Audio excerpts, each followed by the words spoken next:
Hi.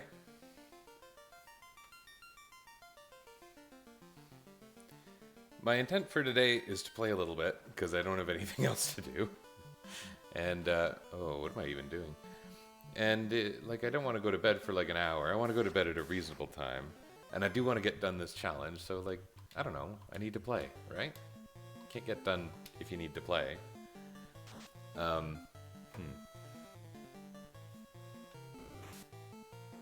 Can't get done if you need to. Can't do the next thing if you don't finish this one, so. I don't know. This is what I want to do. I have to admit, the setup is a little awkward. There's so many people doing remote school in my home right now because of the nature of our COVID, especially with us actually having COVID in the house, based on the best test available to us, unfortunately.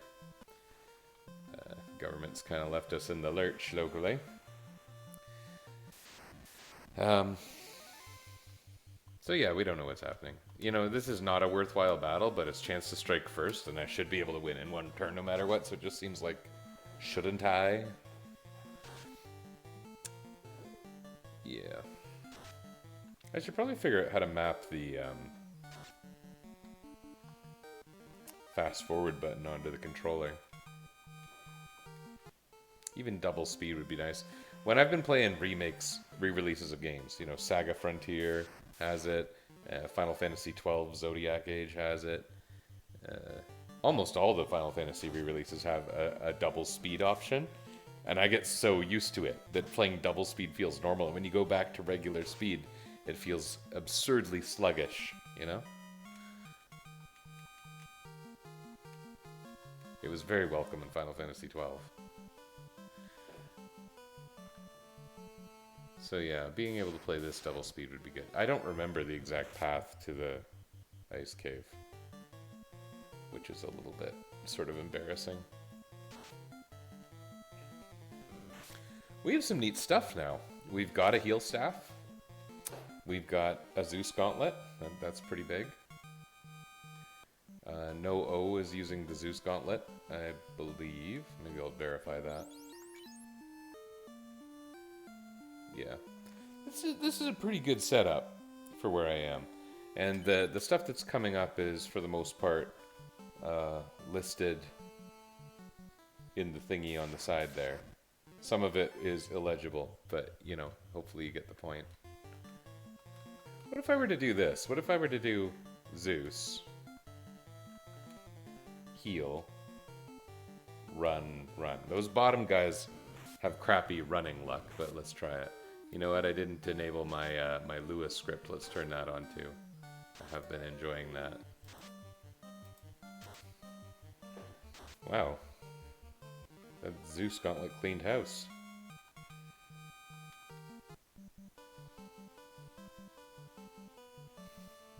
My controller doesn't seem as responsive as usual. My amazing Ouya controller.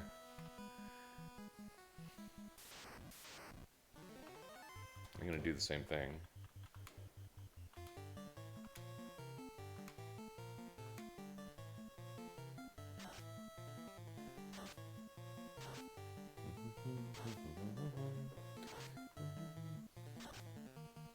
Wow. If I run now, it's gonna seem pretty stupid. But, you know, at the very least, if I want to make myself feel better about the decision making, the fact that no O used the Zeus gauntlet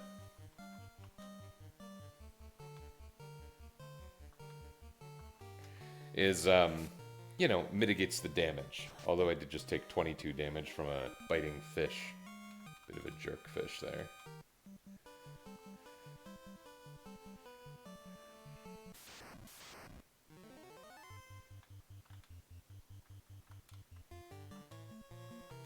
Yeah, the bottom two characters having such paltry defenses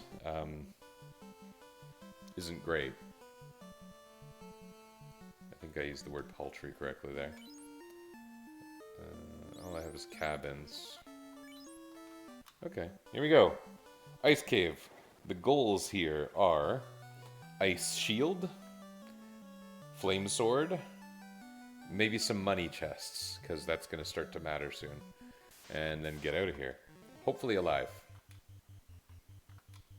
Our bones don't have a ton of health, do they?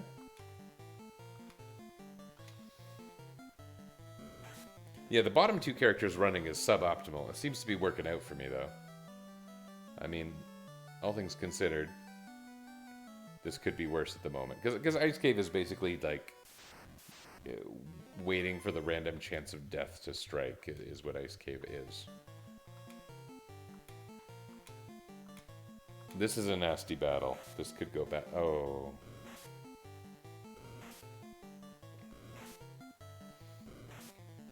Might not be that bad. Maybe. If the birdies are gone... Oh. Oh. Terrible luck. Terrible, terrible luck.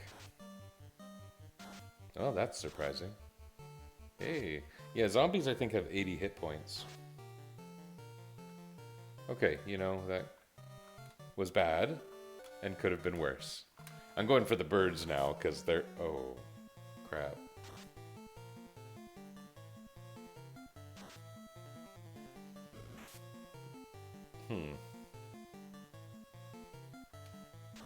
OIEA. I just want to remember that for when I have to reshuffle everybody again. You know, it's fairly unlikely that I'll be stoned 3 more times here.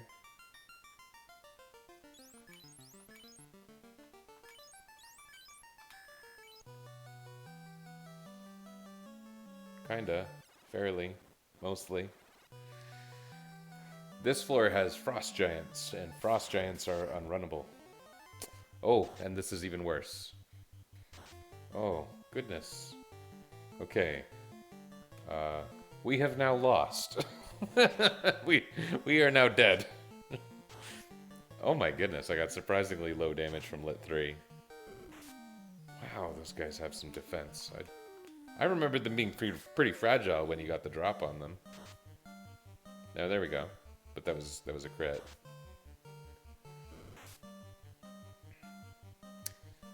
We'll press on anyway.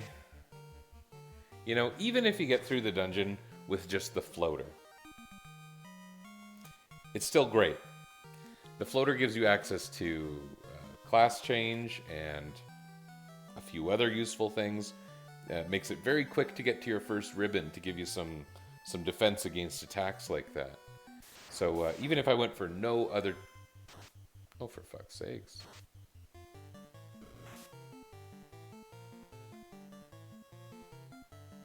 Remember I said in the last stream that I was trying not to swear very much? Huh.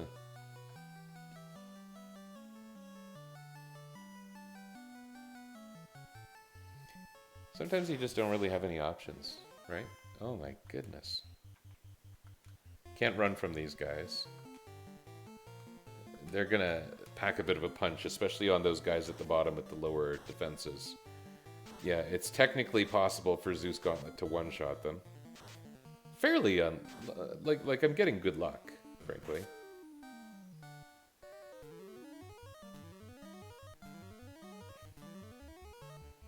Yeah, okay. This really isn't that bad so far.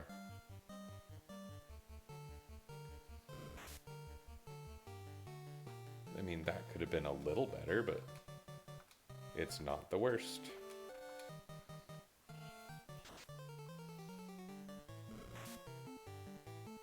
Cool. I'm probably further ahead.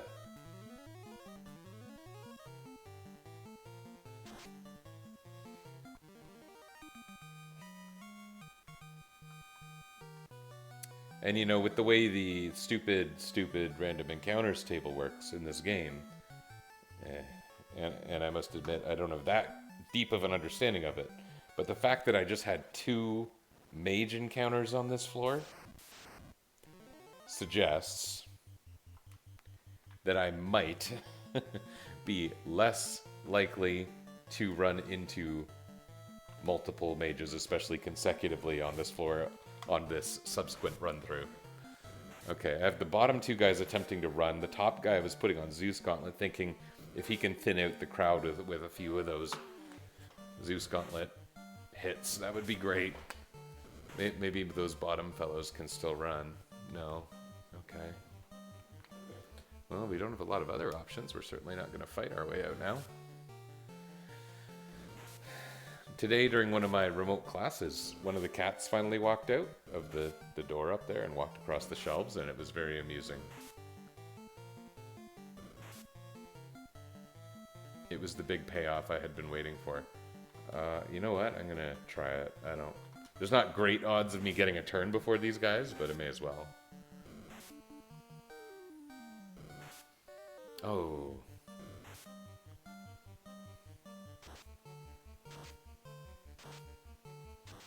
I don't remember how much HP those are images or wraiths. Oh, but we got a lot of zombies out of there. Maybe we should fight them.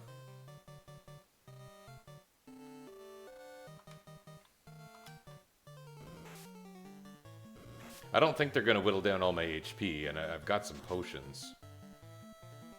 I don't like that No-O is in danger. He's my tank, sadly.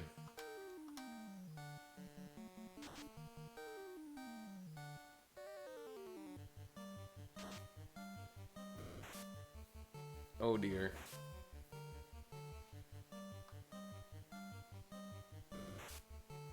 No. This stupid turn.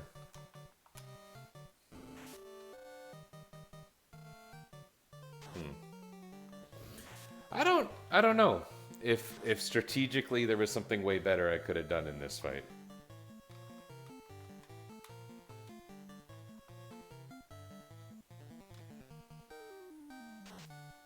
Strategy's kind of out the window when your entire team is stunned.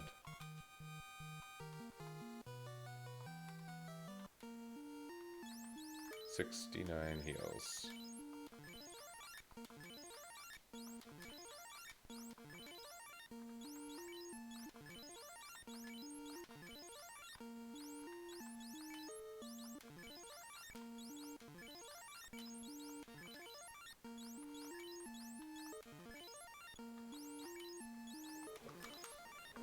Is No A really the 16, 31, 25? So No A should be at the bottom of these three. That's kind of what I thought. I thought something was wrong there. This isn't looking great with No O out of the picture, who is defensively and offensively the best.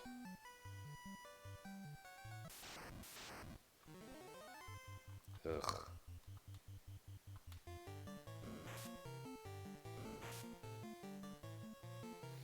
Defensively and offensively the best, but No-O, I think, was also the one who was face down for so much at the beginning and has the lowest HP. Oh, dear. Oh.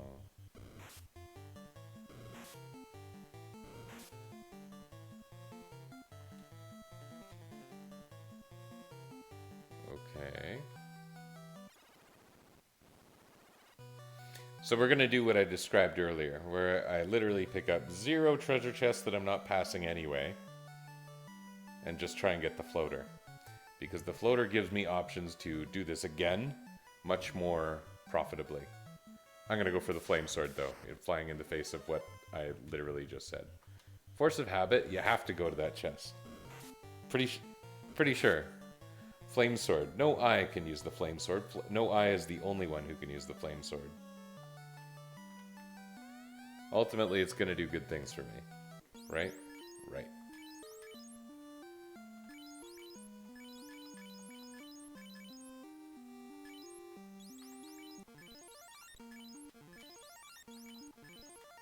Okay, now we have a spiked undead tile. We're gonna run.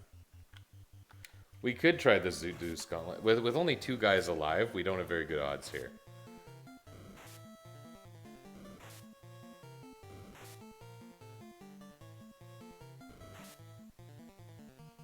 Hey, that was pretty cool. I might push my luck a little bit and go for the ice shield.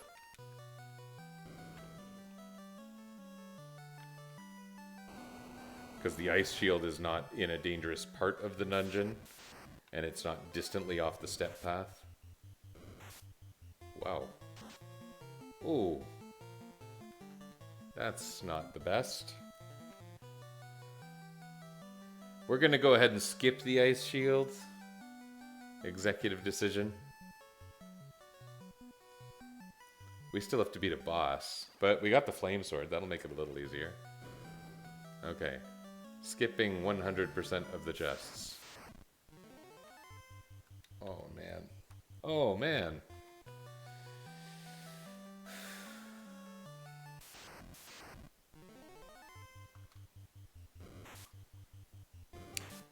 There's some success. There's some barriers to winning right now. There are some things in the way.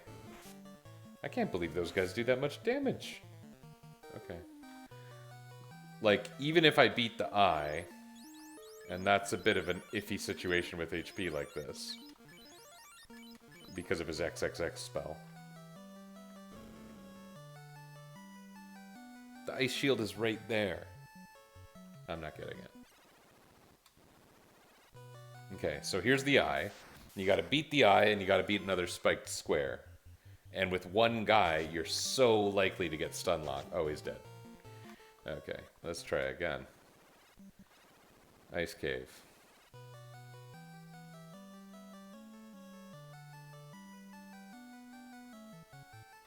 I don't have a whole lot of strong strategic options besides leveling up kind of grossly. Not interested. Oh, come on, guys. 3 of you went first. 3 of you went first, and all of you failed to run. Bunch of bozos.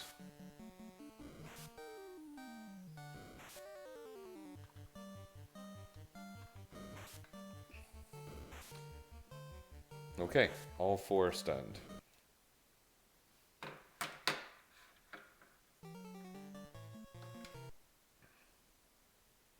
No even got his chance to... I'm pretty sure my party's just suicidal. Like they are just not interested in living.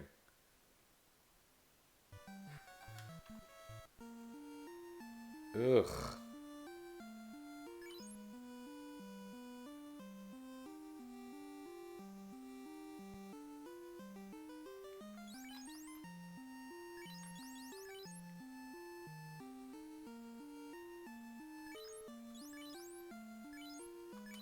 Okay, let's see.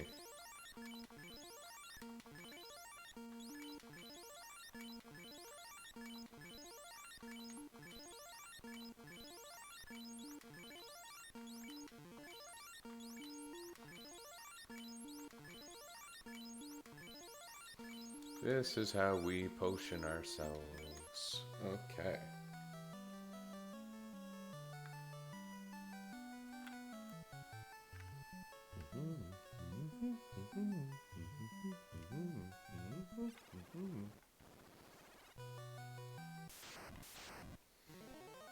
It's not mages.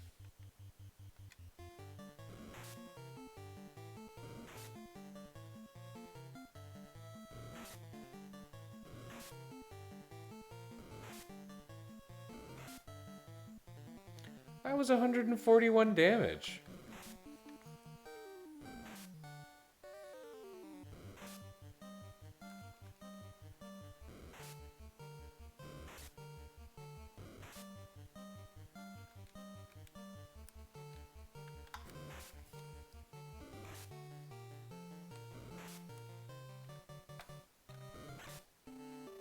This doesn't feel like it's as good as the last run.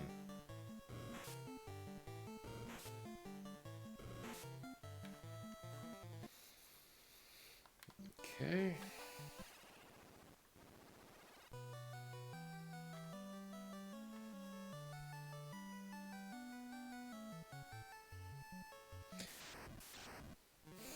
So, supposing someone were speedrunning this game, they would very likely have strategically have let some characters down at some point to get the levels creeping higher, which works pretty well. And the neat thing, and I referred to it yesterday, is there's a luck threshold for general running success. And I think it's when your luck is 15, you can basically successfully run from anything as long as you're in the top 2 slots. There's some weird variable to it, though, that I don't remember. It has to do with, like, someone else's status or something stupid like that. Anyway, oh, did I have those bottom two guys run? Whoopsie doodle. Yeah, there's something strange about running, but basically once your luck hits 15, you get way better at running from anything that's runnable. You can't run from these guys because they're flagged as non-runnable. And I'm pretty sure the reason for that is programmer laziness, in that, not even programmer laziness, limitations of the times. And, you know, the flag for running is based on the encounter.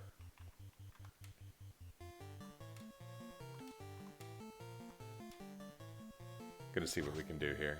Yeah. Because this last time, you know how this went last time. Okay, see, this is better. This is okay.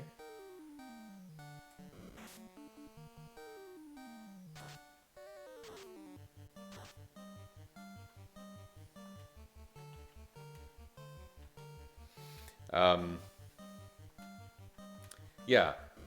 Different formations of enemies are flagged as runnable or not. And they're reused. Like there's a formation of wizards. 2 to 4 wizards or whatever. Wait, is that correct? I might be mixing up my Final Fantasies. It is funny, though, because, like, this is a different formation than the Marsh Cave when I think about it, because the Marsh Cave is between 2 and 4 wizards. And I just saw 6 of them?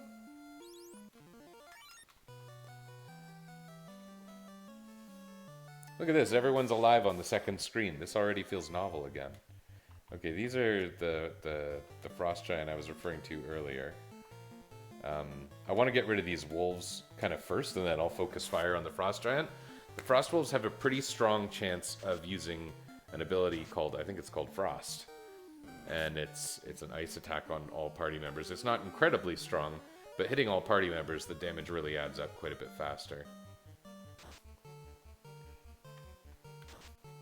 Oh, there it is. Yeah, like someone just took 94 damage from Frost.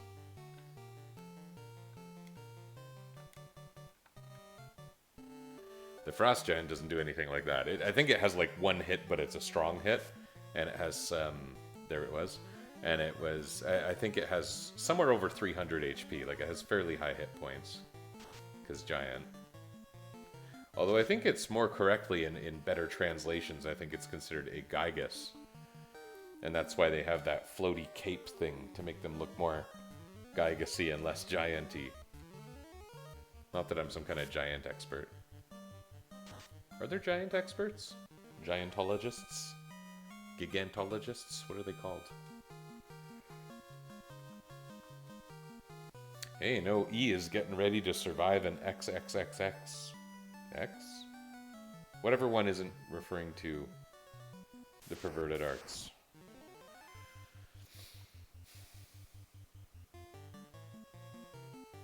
What do you do here? You know what, let's do it like this. We're not going to try and run. Are these guys the paralyzing ones, or are those wraiths? We're going to find out pretty quick, I bet. Oh. Oh. They are paralyzing, but they only did 8 damage. So far, this is considered a win. Big win.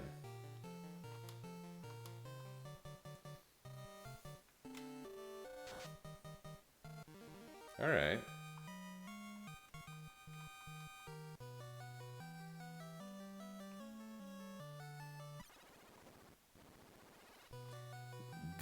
This floor here is usually where I start encountering mages. Now, I've been playing and playing without hard resets. Okay, these are wraiths.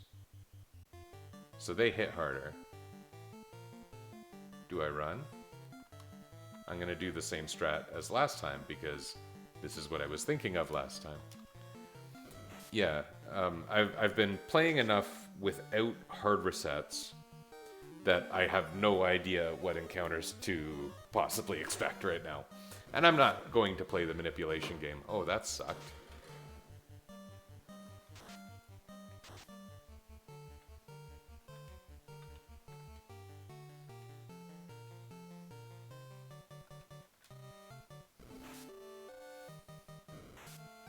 Whew. Luckily, I think we've won. I don't think No-O is in crazy danger like in previous encounters. Good. So we might encounter mages. I feel like I usually encounter mages on this floor. This is the one where they get me. And it's unlikely to kill everybody, but it can do some serious damage if they get to lit 3. And even if they don't get to lit 3, it means usually at least one person gets just killed by the rub spell.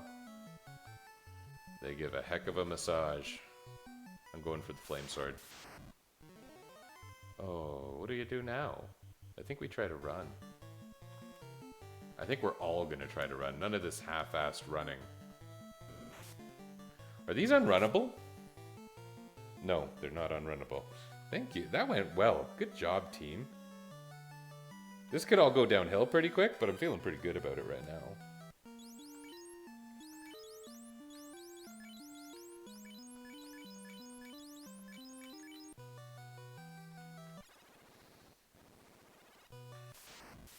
Spiked square, probably worth...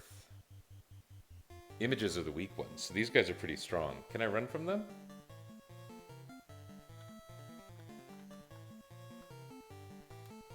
We're gonna do the thin them out if we can, but otherwise run strat. That's the official name, according to me. It probably has a name in a real Final Fantasy community, but I'm not a member of a real Final Fantasy community.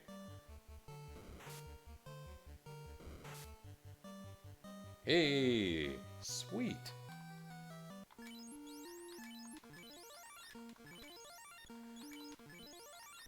I tried to join a couple of gaming discords in last summer, and then my son's laptop ended up with some really nasty malware that took over several of my accounts when he was trying to install Camtasia.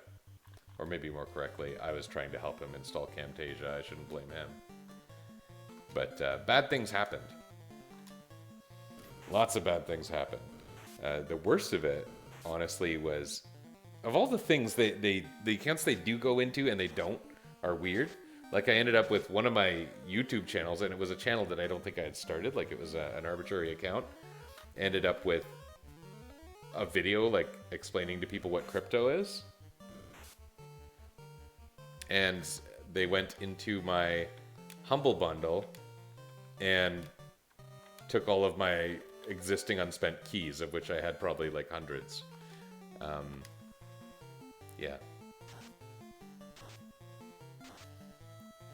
I don't remember Arbones being this tough.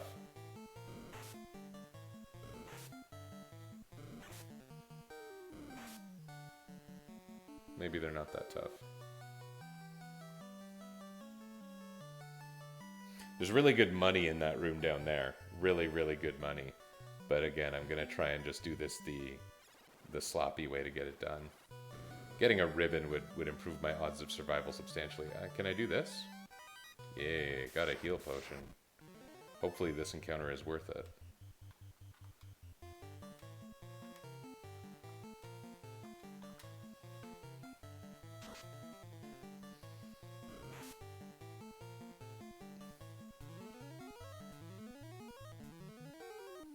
The Ice Cave is neat.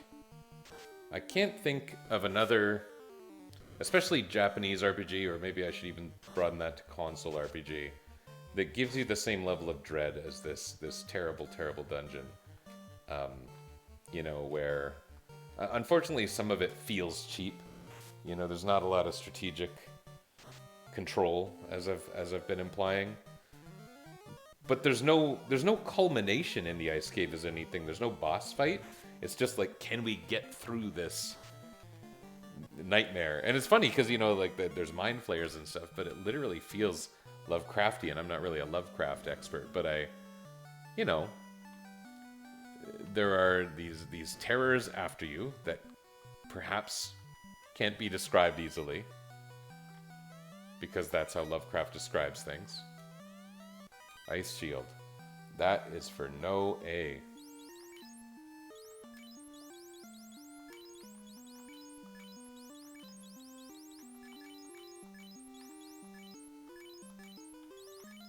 So this time you can see I'm feeling a little more confident. So I went out of my way for a couple things. A very small amount out of my way. And now I have to pay for it. Someone is going to die here. Basically 100%.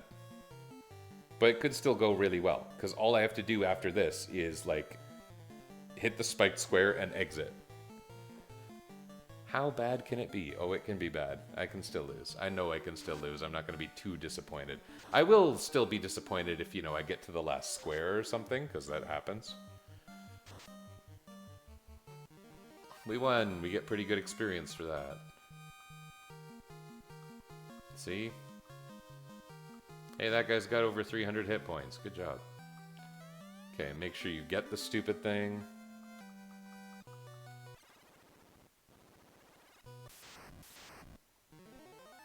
Ooh, they got a chance to strike first. That's not encouraging.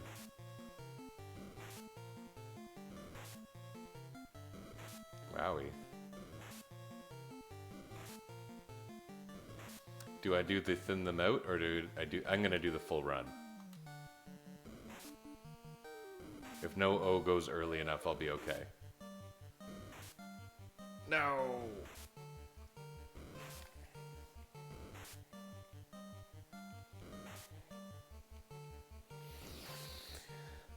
We've been spending most our lives living in a stunlock paradise.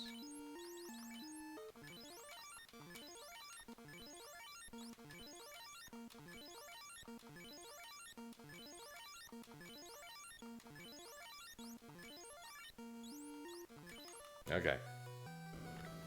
Yeah, ice armor we would have to fight frost dragons to beat, and that could be hard. I don't feel like we should do it. Oh, these jerk heads. Okay, so this is the first time I've run into these guys.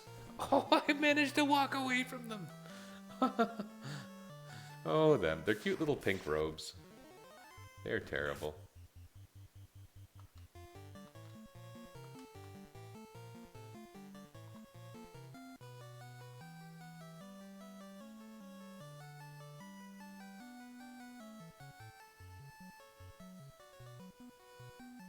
This is fun.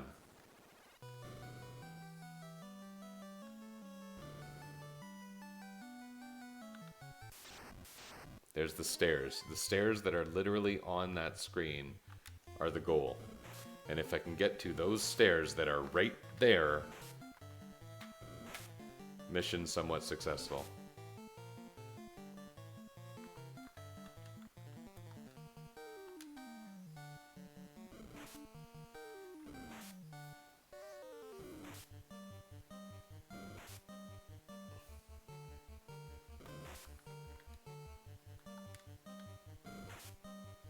Remember how those stairs were right there?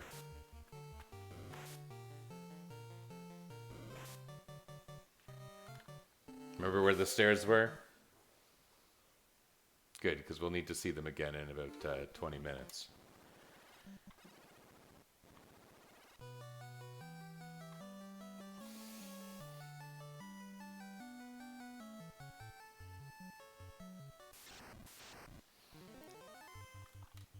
This is terrible.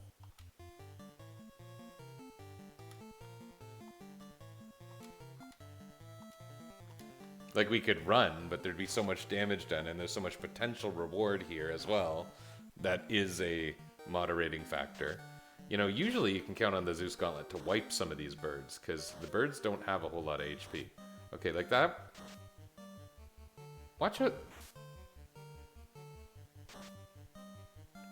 I took 1 damage in that fight. Golly.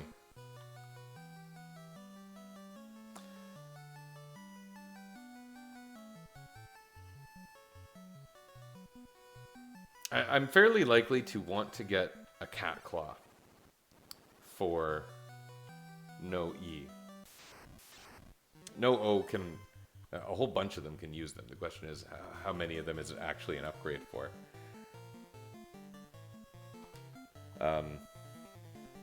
Cat claws are super expensive. I don't know, maybe it's not a high priority. No, I don't think any of them are going to be using a cat claw at endgame. No eye? I forget what no eye ends up using at endgame. No eye. Can use defense. Can use Sun Sword. Oh, probably Mass Moon at the real endgame.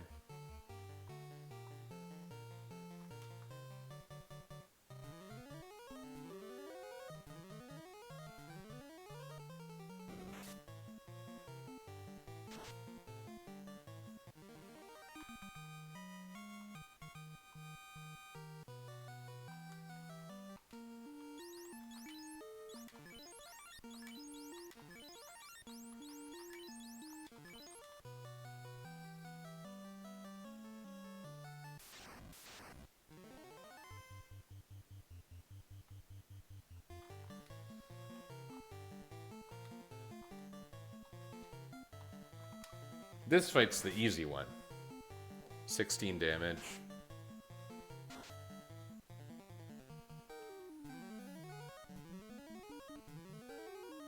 And then healed 12 damage.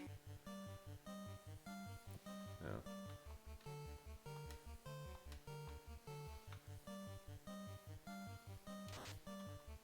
Like that worthwhile, questionable. Would I have taken more damage running? Probably.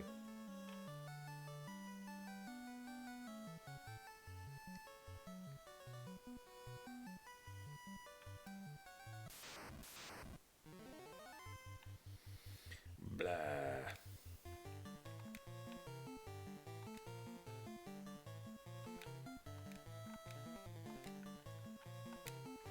The guys in the dirty robes, those are the wraiths, and they're the ones that hit harder.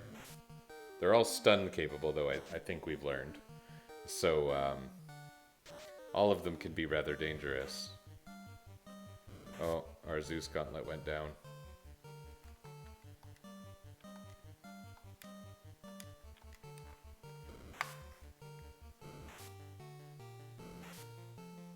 We didn't take that much damage. The Wraith just did 48 to no eye. So that's pretty bad. We're doing okay. We're doing okay. Again, some question of worth. But then there's also the question of, like, if we were running, would it be better or worse? Let's see where our luck stat's at. It's going to pop up any second on the UI thingy there. Our vitality, getting a bit of a spread there. Luck. Yeah, they're all around 12 luck. And we really need 15 to be, like, reliable runners.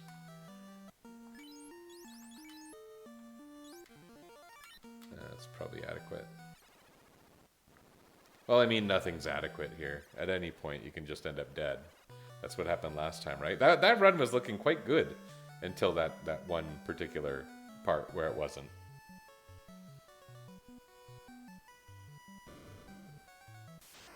And that's how this is going to go. It'll be bad, and then it won't be.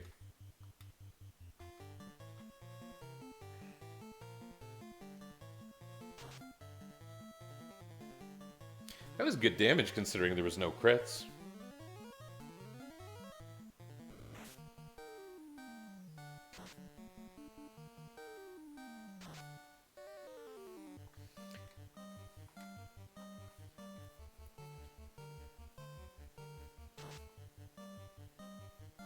Good job, Noe.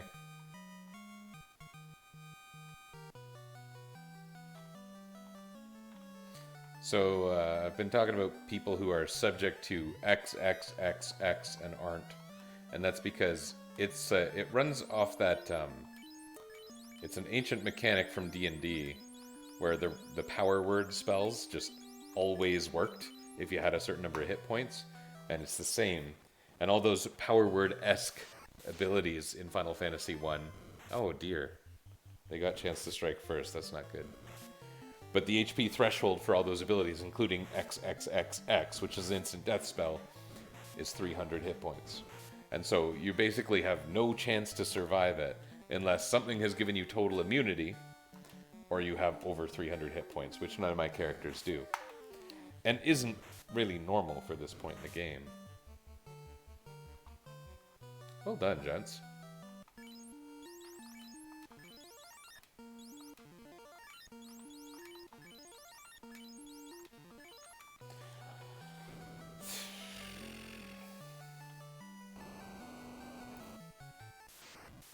was the expectation on the developer's part that people would have 300 HP here. I don't know. I'm just gonna fight these guys because I haven't... You don't take a lot of damage, and I've had trouble running from basically everything in this dungeon, so...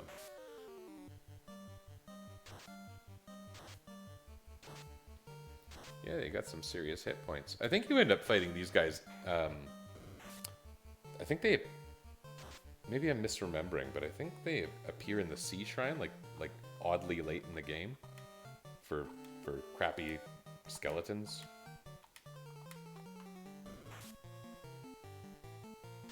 Whatever. This isn't really going to cost me any resources. Just the time it takes to kill them.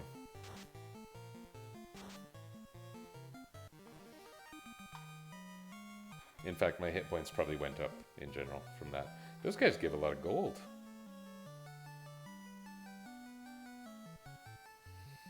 Speaking of gold, gold bracelet. I got one in the Castle of Ordeals. I guess there's only one character who can use them. Run, run, run, run. Run, run, run, run. Run. Run. Yeah. So those pink fellas, they're called pink fellas, they're jerks. They have basically two abilities. They can use Trance, which attempts to stun everyone in your party, or they can attack you. And their attack power is like the lowest in the game. It's terrible. But it has a chance to instant kill that's completely unblockable. And they get, I think, 3 attacks per round even, or 3 attacks per attack, 3 hits. And so it has like a really strangely high chance to just kill someone, even though they would normally do no damage. So they stun you, and then you just die. Ah, that could have been bad.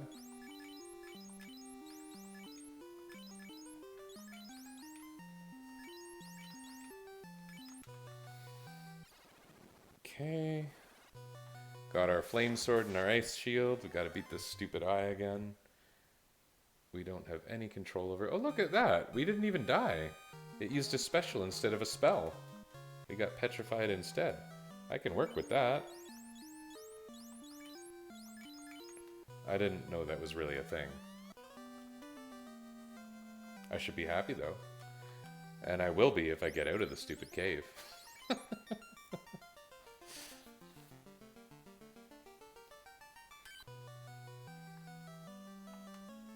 I got the floater, right? Yeah, there it is.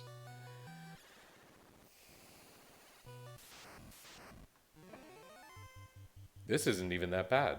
I'm gonna eat those words.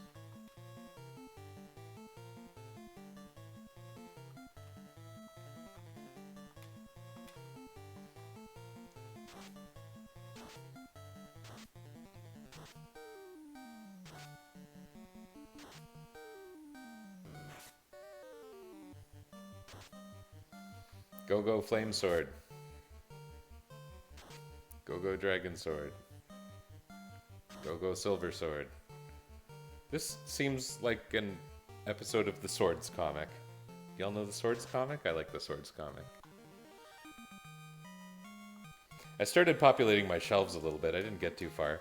The thing that's a drag is, back when I was really starting to do my shelves, which was like 2 years ago now, I really wanted to get universal game cartridges for my Super Nintendo and N64 carts that are loose. Some of the Super Nintendo ones are there in the back. You may or may not be able to see them. Good chance not.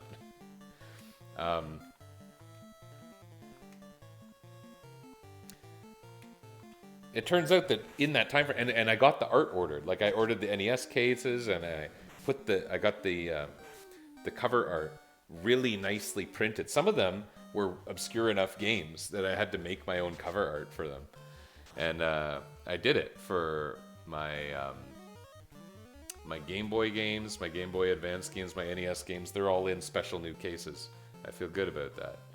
But my N64 and Super Nintendo are not, and I wanted to get universal game cases. At the time, I placed an order for them, And the company I was dealing with just didn't reply to anything, didn't give me shipping dates, and I started to worry, and I canceled the order. And the date on their website really made me worry. It was a pretty good-looking e-commerce site, but it was like C2016 at the bottom.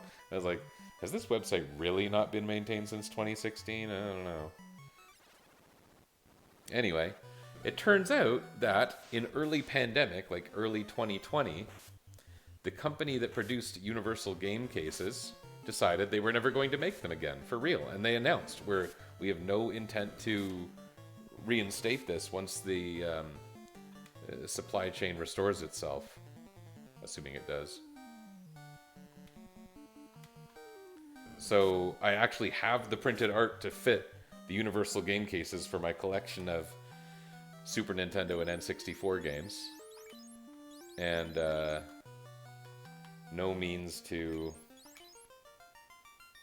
get the cases. So I guess the art might be garbage. I'm actually looking into buying them anyway, but as something that's no longer produced, the prices have shot up.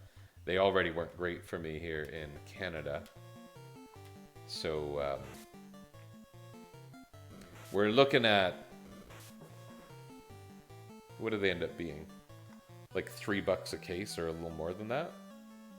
Pretty bad. You used to be able to get them for 50 cents a case if you bought them in bulk. I am out with my floater.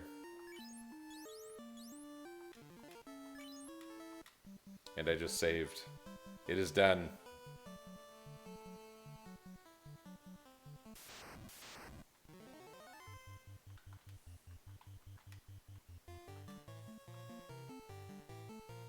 Take this, you stupid fish. I'm in a celebratory mood. I'm not here to get bit by a fish.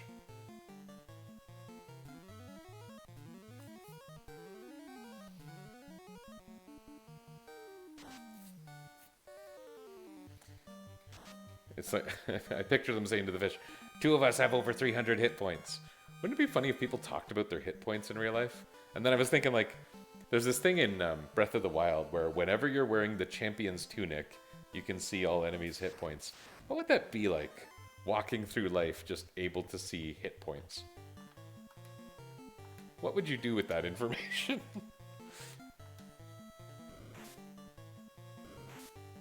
I guess it depends on what a hit point is. In D&D terms, they've kind of refined what a hit point is, right? They say it can be a measure of fatigue even, although there's a separate mechanic called exhaustion. It can be a measure of bad luck. When you run out of hit points, you've used up your good luck. And that's why something like, you know, what is it? Vicious Mockery can do damage. It's like you make people feel bad and that hurts them. In a way.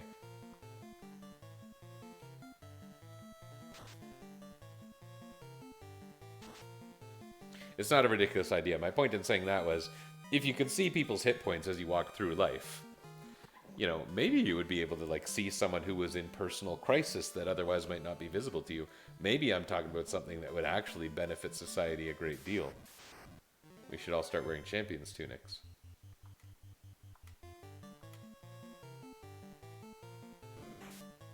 Ah! That's what I was hoping to avoid with the running.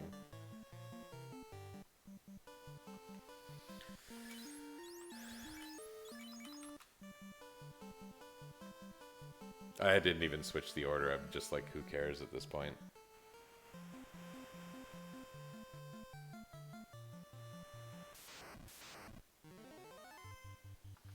Let's fight this stupid eyeball.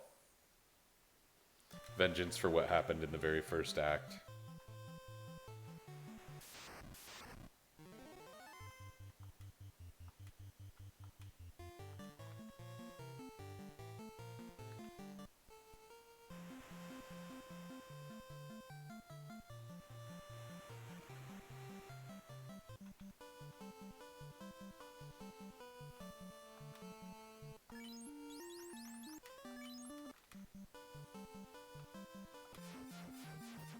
Pretty neat. Now what do I do with this?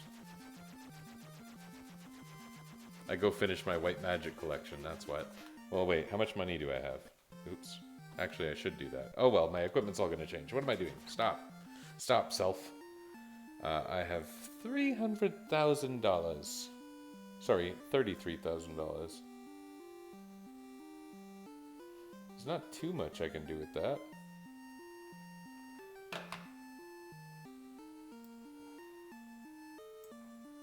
I mean, pro rings are good.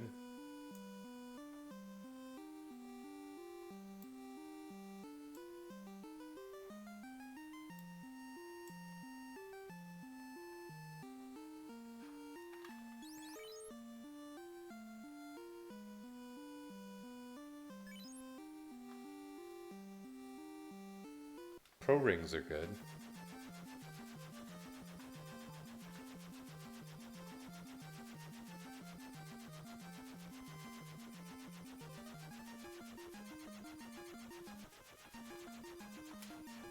Pro rings are good.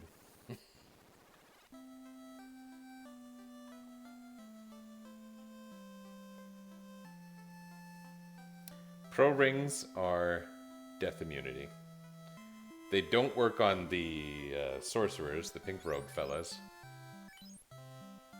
But they work on everything else, more or less. Okay, so we sell the Rune Sword. Oh, I thought I was going to get closer than that. So I think pro rings are 20,000 each. Yeah. Who will take it?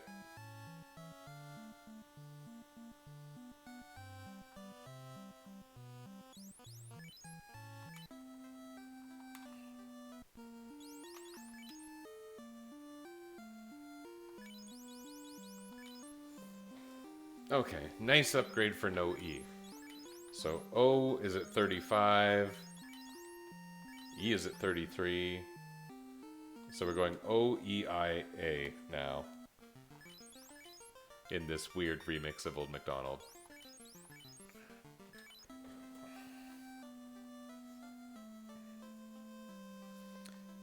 And no quest progression at all. Whatever.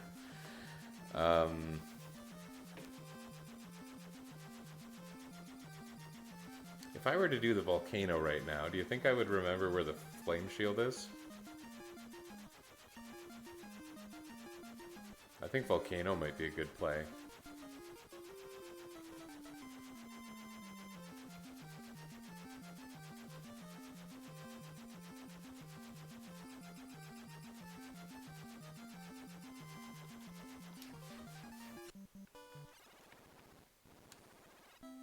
I think I am going to do the spell list, though.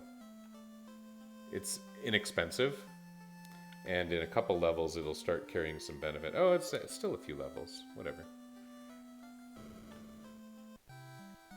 No O can learn Cure and Ruse. No E can learn Fog. No I can learn Cure, Ruse, and Fog. We're doing the alphabet today. No A can learn Cure, Ruse, and Fog. Cool.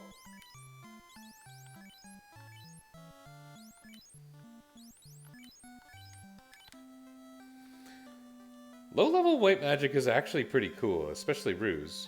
I mean, Cure is going to end up useful in all likelihood to save a few heal potions. But Ruse is a gigantic evade buff that its only limitation is that it only targets the counter. Sorry, the caster. I feel like I'm going to end up benefiting from it. And the only character who can't learn Ruse is no E. Oh, they can't use the defense. Okay, so that's a bit unfortunate.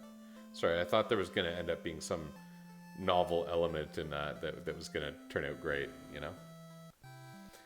Level 2 white magic is terrible. Mute is okay, Aelid is okay. You know what? It's not terrible. I'm pretty unlikely to make use of it, but... Okay, no O can learn whatever I want. So, probably Mute, Aelid, and Invis.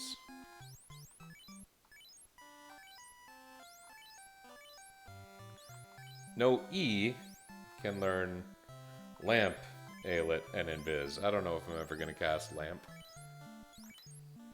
It, you know, is about as cool as it sounds. Mute and Lamp for you, my no-I friend. And no-A gets Mute and Invis.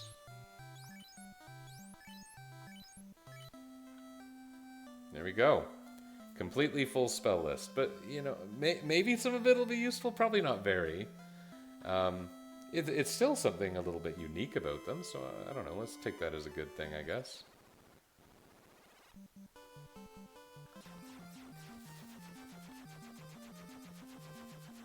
I want to buy a pro ring. Maybe a cat claw. No rush on that. There's some useful equipment here. Giant sword. Who can use the giant sword? No E. That is an upgrade.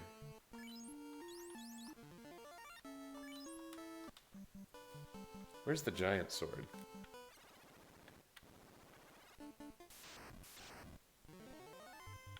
Yuck. No poison, please. Thank you. So the fun trick to the volcano is that you take 1 damage every time you walk on a lava tile. That's not true in real life. You can tell by wearing a champion's tunic. Usually, you know, the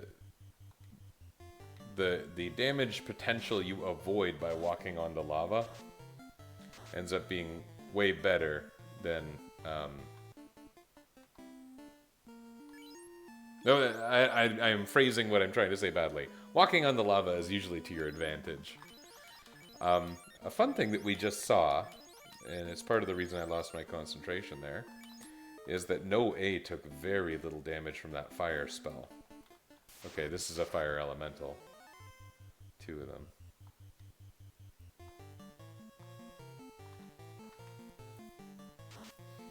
They're pretty... Oh, I was going to say they're pretty tough, and then it looked like he was going to one-shot them. Okay, well...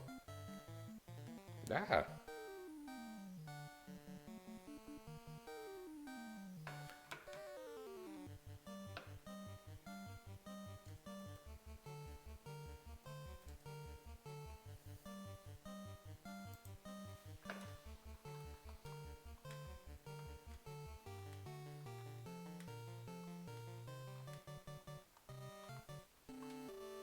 The flame sword still works against fires. It sounds stupid, but there's no mechanical reason that it's bad.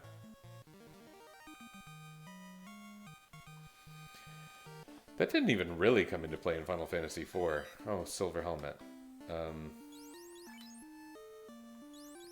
Have to drop it. I know the giant sword is somewhere near the beginning, isn't it?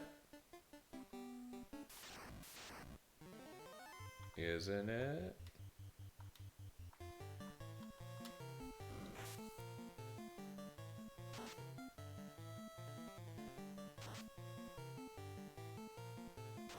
Guys, I really wanted the heal staff to go off. Guys! Oh man, I don't remember where the giant sword is. I thought it was super close to the beginning.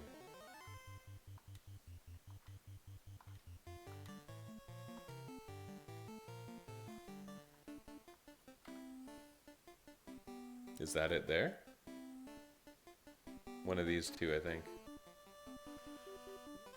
Or one of the two I already went to. I just feel reasonably confident it is rather near the beginning. Oh good, he didn't use cremate. I don't like that move.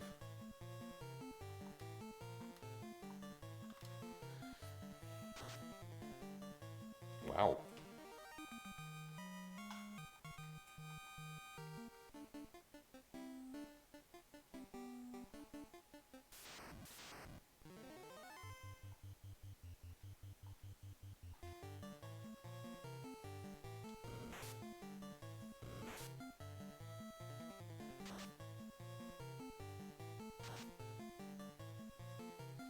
Boy, my little fighter friends seem to have grown up. Did they hit a new hit threshold? Is that what happened?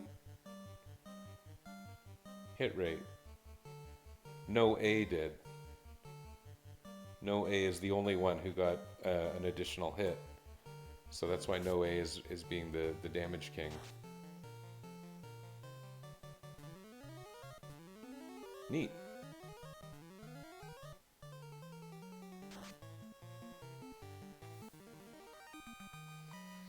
Makes sense to have them at the bottom. They got the lowest defense and the highest offense potential.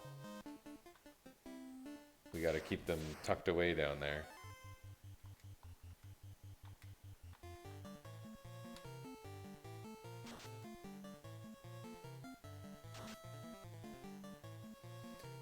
There's a chance that getting the giant sword could mean that kind of positive difference to the offense for whoever it is that ends up using it.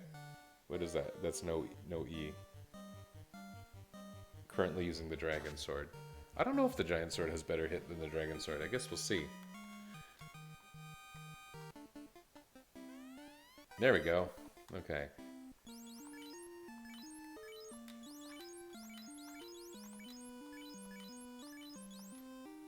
$34 and $58.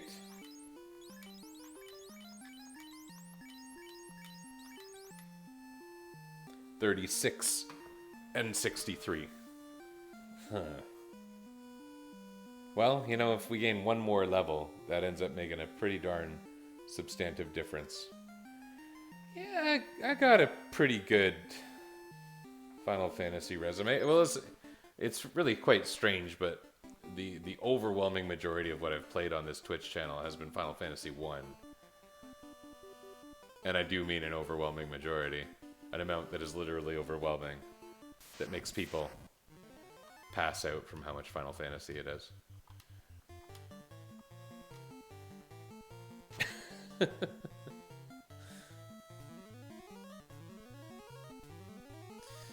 Yeah. I mean, I played this game, it wasn't brand new. It wasn't, you know, like a day one buy for me. I was a little tiny kid. But I can say that this particular game is pretty special to me. And I'll admit to viewing it with nostalgia goggles. The thing that is special about this game is that I loved it before I played it. Can you run from regular giants? Why can I not remember that?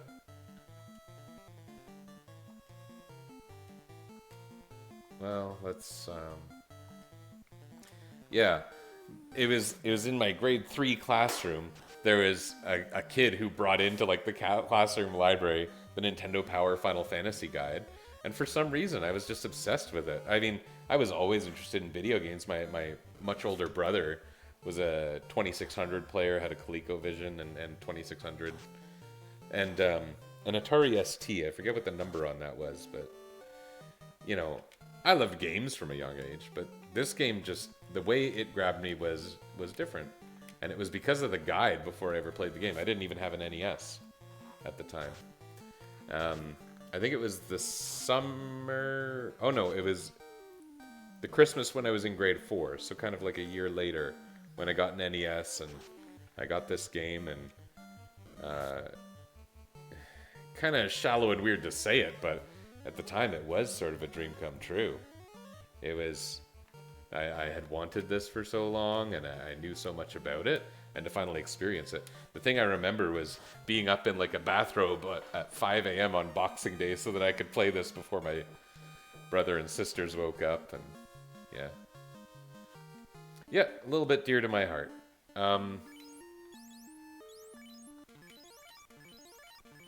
I recognize its flaws, I say, having recently finished the Ice Cave. Yeah, the whole series ended up being really neat. I mean, a couple streams ago, I had a friend pop up who was like an internet friend, and all those early internet communities and the people who I got to know from them, a lot of whom ended up being some kind of lasting contact, even though most of them, or none of them I've met in person, the people I'm thinking of. It's neat. It shaped a large part of my life, as strange as that sounds, and not in a way I regret.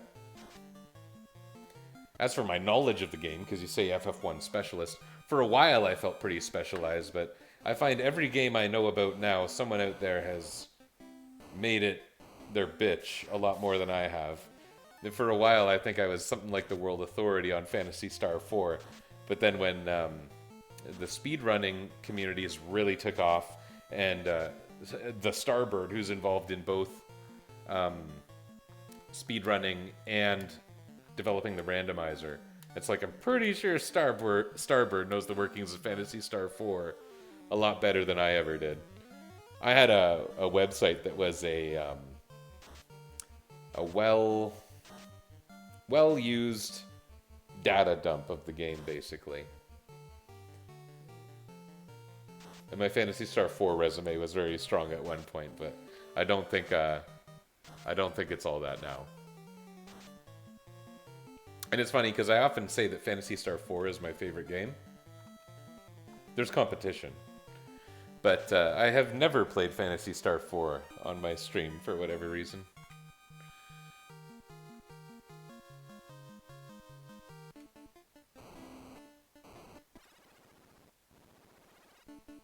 Yeah, I archive all these runs for the sake of basically having a record of their completion.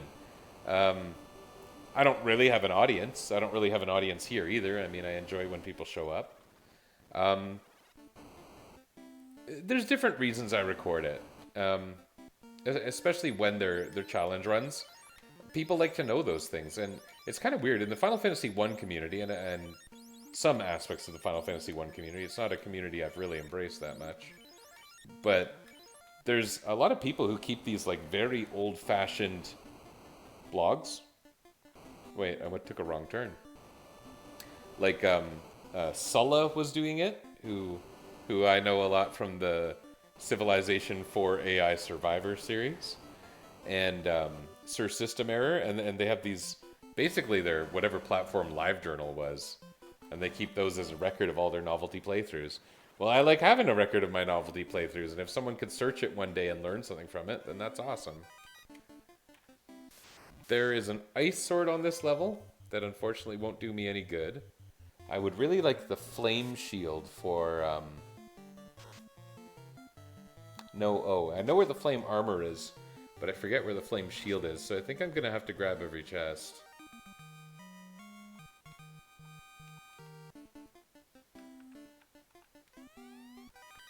The YouTube channel, for the most part, is just a record of my streams. There was one thing that I couldn't stream just because my computer at the time was terrible. And it was, I used some kind of screen capture software to do it instead.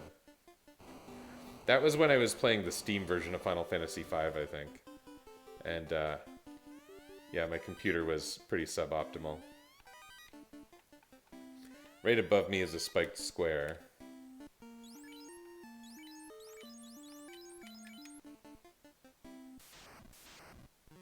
Sometimes I do worry about copyrights. I don't stream FF1, but I do with FF4. YouTube channel with my archive for the same purpose. Yeah, okay, cool. Do you worry about copyrights? I don't know. I don't really think about copyrights that much. If it happened, that would be somewhat unfortunate. I'm not here to make a profit. These are games I would be playing anyway. And I don't mind kind of babbling on while I do it. In a way, it sounds dark and weird. I've probably said this before.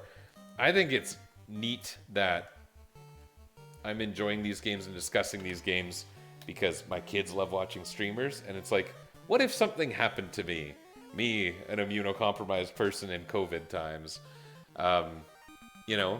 It would be a neat way to get to know a person, don't you think? It's a weird and dark thing to say, but it's like, I think that is a positive. Okay, I found the flame shield. That's wonderful.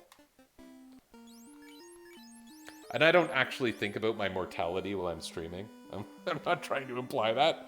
It's just like, isn't that a nice thing? I don't know.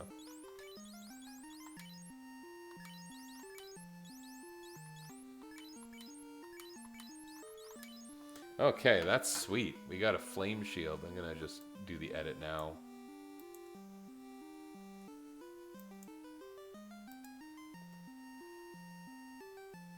Oh, and that giant sword, I should add that in there. That was a pretty good pickup after all. Somebody got a pro ring too. No E got a pro ring. Oh man, no E is pretty decked out. Just the endgame gear to get. That's sweet. Absorb is 39, 33, 31, 20. Okay, I know where the flame armor is. Somebody's looking forward to that flame armor. No, I is. It's a questionable upgrade, but it is an upgrade since no, I can never use a ribbon.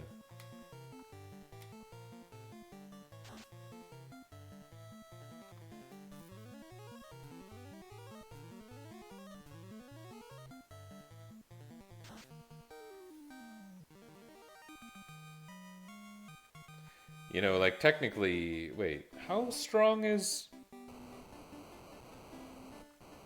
Yeah, it is positive. It ends up giving you 10 points of absorb, I think. Because a gold bracelet has the same absorb as iron armor.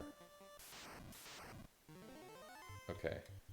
You know, it's really weird, but the way I remember it is based on, like, early editions of D&D that I never played. Because, like, the rule was, like, the bracers of armor in D&D. It was, like... Bracers of armor +1 give you the same defense as if you were wearing leather armor, which in this game is wood. That's what the copper bracelet is. Bracers of armor +2 give you the same defense as chain armor, which is 15 points of defense in this game. It's the silver bracelet is chain armor. The gold bracelet is iron armor, iron plate armor, and the opal bracelet is the equivalent of like full plate, the 34, the same defense that the steel armor gives you.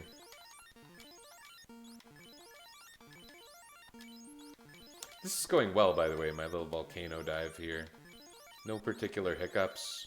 We could sort of have a problem against the red dragons, but I'm not really expecting it.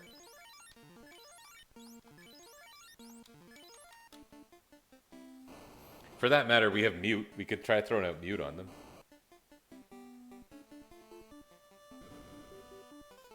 Yeah. And this Agama fellow is very good for defense, or sorry, for experience. Sometimes worth fighting just for that. They also have pretty low damage potential. Especially if I'm able to heal staff. I'm going to end up having to fight the Agama at least twice. Yeah, I had that printed material. I remember it well. I had a lot of thoughts about it. Like I said, I was pretty young when I played this game. And the Nintendo Power Guide sort of danced around the very end game. If I recall correctly, it didn't tell you where the Mass Moon was. The Masamune, which was, you know, localized a little bit. Concisely. Mass Moon. Oh, that blaze did a lot of damage. Wow. That was pretty strong. And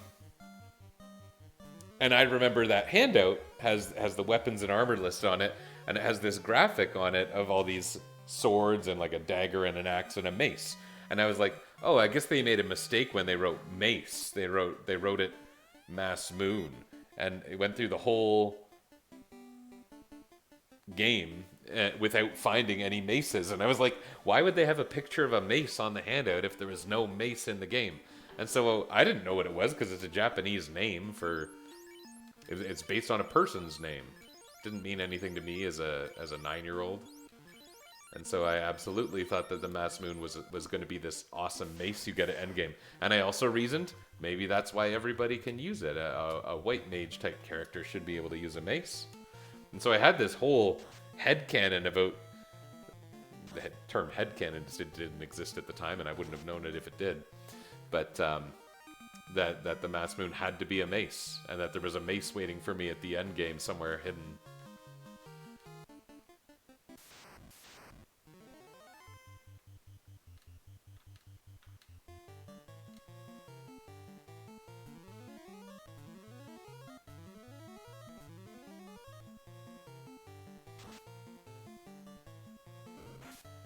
I got the flame armor and then didn't put it on, so that's cool.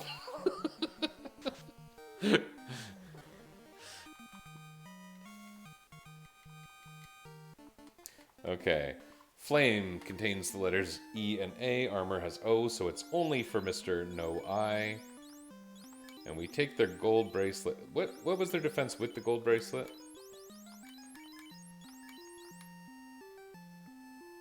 31. We do this. Now it's 41. And that does actually make them slightly the leader in terms of defense. Unfortunately, I think I have to drop the gold bracelet because it contains the letter E. Either that or I could temporarily drop my, like, wooden helm. I mean, it's worth a lot of money.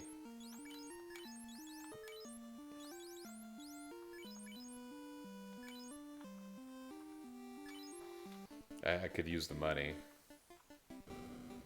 Wooden helm is like 2 absorb and a little bit of an evade penalty anyway. Missing both the Mass Moon and Life 2 Nuke. I think I found Life 2 in Nuke the first time I played the game. Again, around the age of 9. But I definitely skipped over Mass Moon without thinking anything of it. Why would the Nintendo Power Guide, you know, not show me something so significant?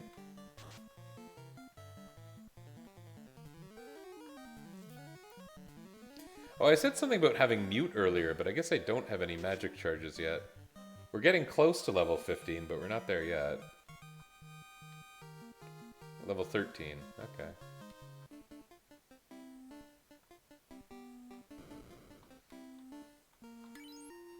So, since we don't really have any strategies here, we're just guns blazing.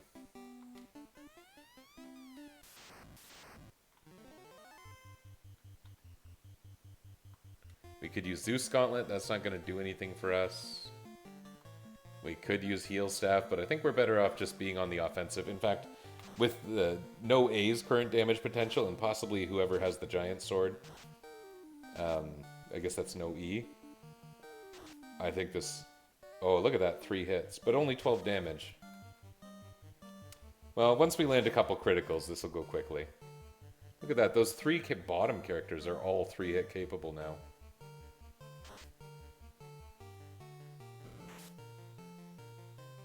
That was strong. I can't really heal other than the heal staff, though. I think we're just gonna slug it out.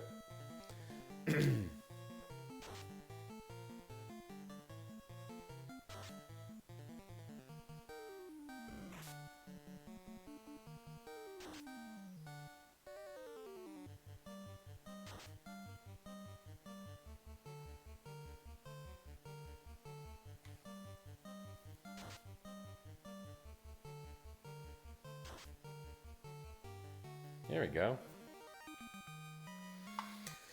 Much better than the ice cave. Makes me think going into a volcano could be a pretty good idea.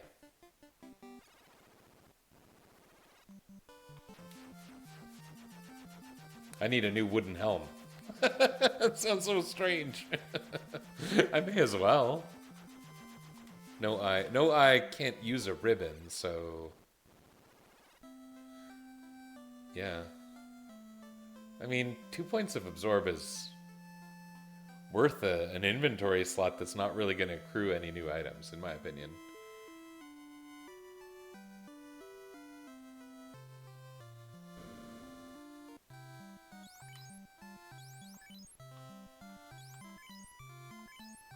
Now I can buy my bottle, no problem. Oh, this isn't where the wooden helms are. They're in Elfland. Wait, is that right? Wooden shield here. Okay, yeah, that is right.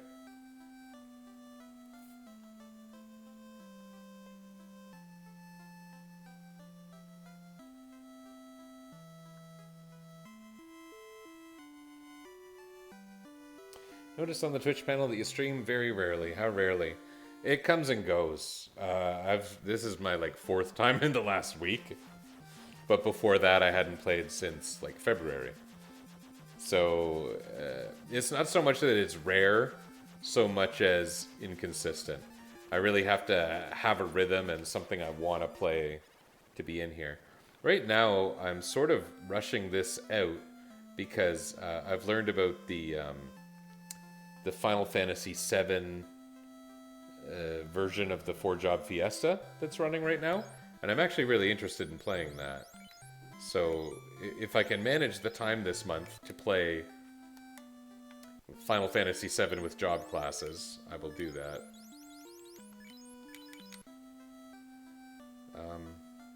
I guess I have some weapons to sell too.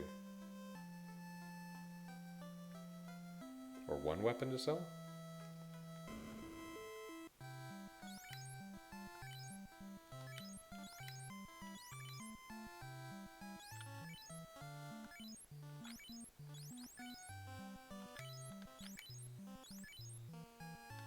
Yeah, okay. May as well.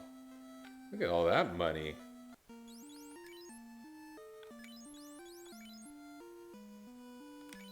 We should go to the caravan. But I need to be done pretty soon, I think. I also haven't saved lately. Tough to find an FF-centric stream these days. Usually large variety with some FFs, nothing wrong. Yeah, I don't play much in the way of variety. I can say that. Everything I've done has been a Final Fantasy game by some coincidence. It's been weird Final Fantasy games. Like, what I really love to stream is some kind of weird novelty playthrough. And that's what most of it has been. My very first Twitch stream was this game FAQs thing called Ban Something, where people just gave me rules, and they were weird, weird rules. And, oh, what did I do? Okay. And I thought that was pretty great.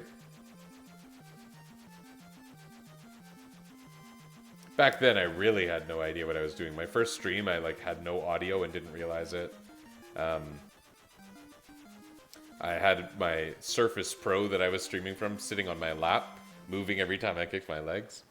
But the challenge was fun, even if I didn't exactly know what I was doing.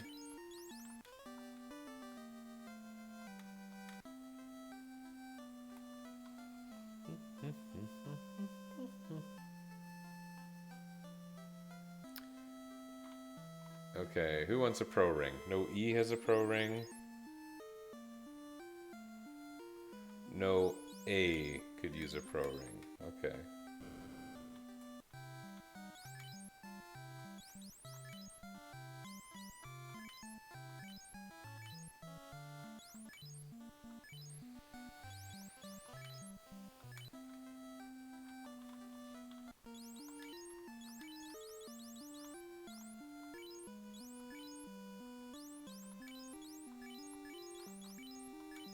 I'm being particular about which slot is for what again. I don't even know why I keep the cloth on No Way. I can't imagine that's doing very much. Alright, so just gonna do an update here. I got my flame armor.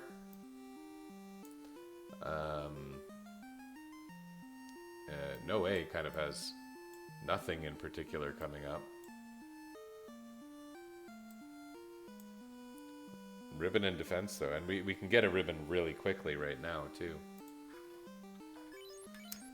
But again, I haven't saved in a while. I should probably be doing that. But let's go get our Oxy Ale. Boy, the NPCs sure made some trouble for me there. I also need to refresh my items. Does this place has heal at the top, right? Oh, it doesn't. Well, let's grab a couple cabins anyway. They're useful. Maybe a couple pures since they're here.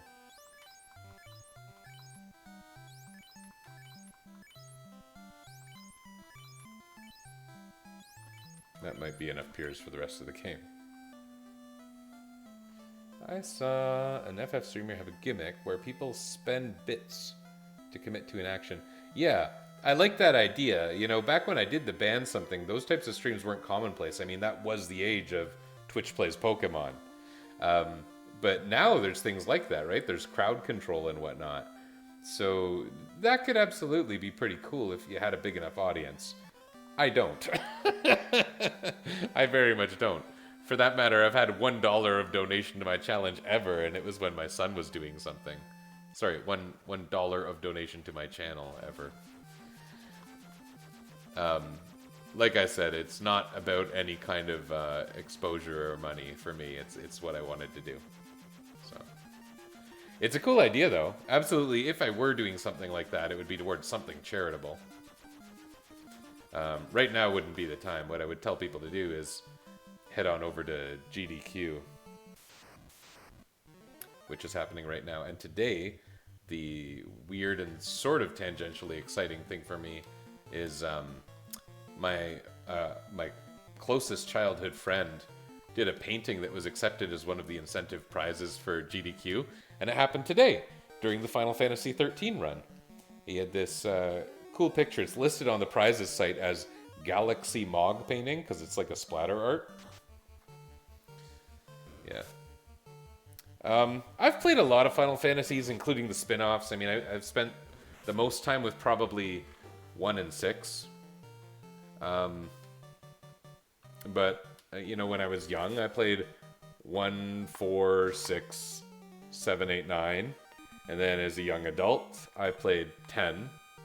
I played Tactics, I guess, well, that was reasonably new. I liked the Game Boy ones, which were technically Saga and Mana games that they rebranded. Yeah, I've played a lot of Final Fantasy and a lot of spin-offs, but I can tell you, I never really played anything after 10. I only played through 12 last year. I had played a little bit of 12, and never ended up beating it. And then last year I finally did. And it was okay. I don't know. The mechanics of the game were fun. Getting powered up was fun. But then once you were powered up, it really wasn't that good. And like the end game was just like the plot line was one of the stupidest game plot lines I remember. Yeah.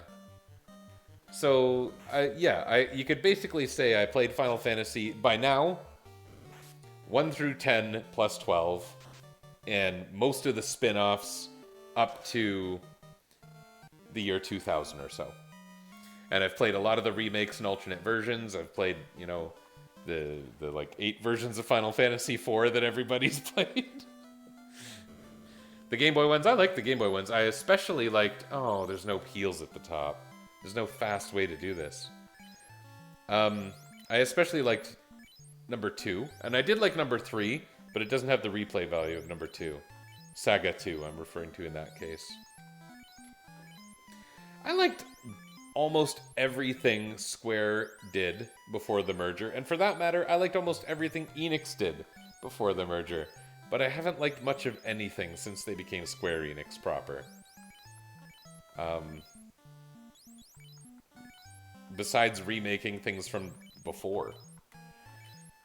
I guess the newest Square Enix product that wasn't a remake of any kind that I did enjoy was Dragon Quest XI, which I played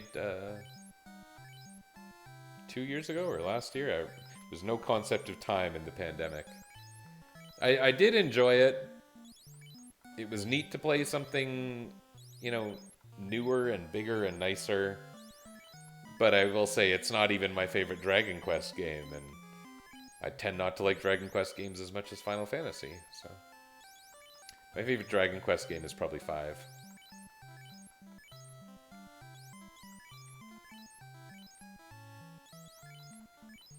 Yeah. In terms of newer games, I was pleased to play... I never played Xenoblade Chronicles until the Definitive Edition came out.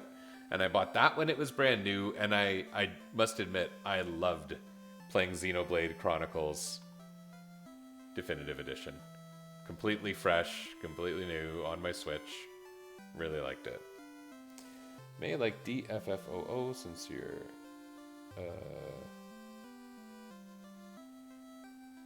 I don't even know what that's referring to, unfortunately. I feel like I really should, but I don't.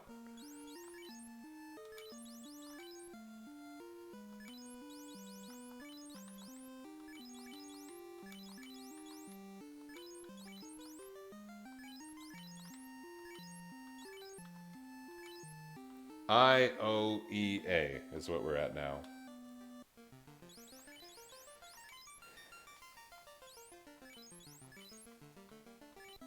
And if we're going to do one more thing today, I guess it's getting a ribbon.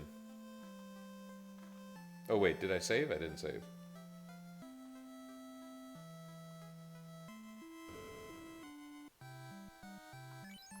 Yeah, absolutely, Sherling. Yeah, and I've played some hacks of things too. I haven't been too much into that, but a little bit. My friend and I were talking about um, Brave New World and Final Fantasy VI T Edition the other day.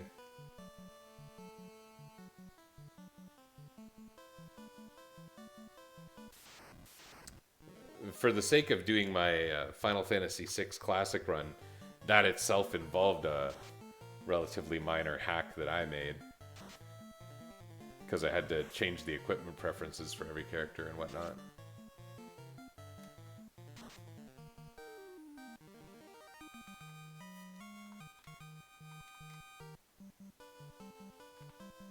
Okay, I'll check that out. Yeah, I do like seeing the different characters, but I never got into like World of Final Fantasy. It's quite weird. One of the few games that is on my shelf right now is World of Final Fantasy. And it was so fun. This is cute. Like 2 years ago or 3 years ago, probably 3 years ago, on my birthday, my mom gets me Final Fantasy Explorers for the 3DS and says, you know, when you were little, I used to get you a Final Fantasy every year on your birthday, so I thought I should now. I didn't even know what Final Fantasy Explorers was.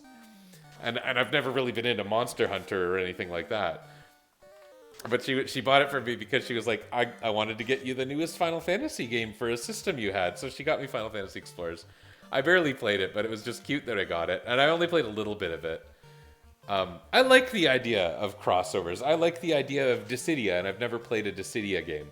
The first time they dropped the trailer for the very first Dissidia game, my mind was blown. I loved that, seeing all the different protagonists together in like a continuous action scene.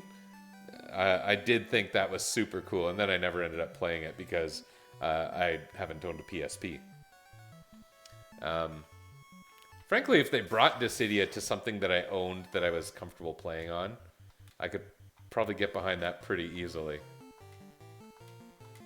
I don't dislike fighting games or things that are like fighting games. I play Smash. I don't play Smash well, but I play it.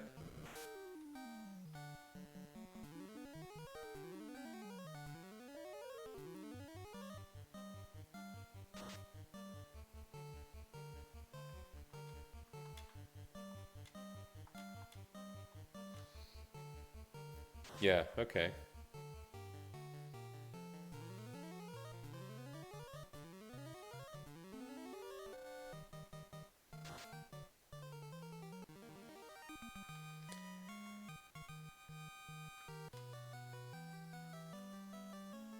Yeah, and then it's funny because Final Fantasy wasn't cool. Maybe still isn't. But it wasn't cool for such a long time when I was young. And I guess as everyone knows, you know, Final Fantasy VII ended up being the breakout game. And then finally I could kind of start talking about it. But it is funny that there's all these games. I have so many friends. I have a fair number of friends from when I was still young who would almost certainly never play this game. And again, it was those early days of the internet when I made those long-term internet acquaintance friends who finally related to me on some level about my interest in games like this one.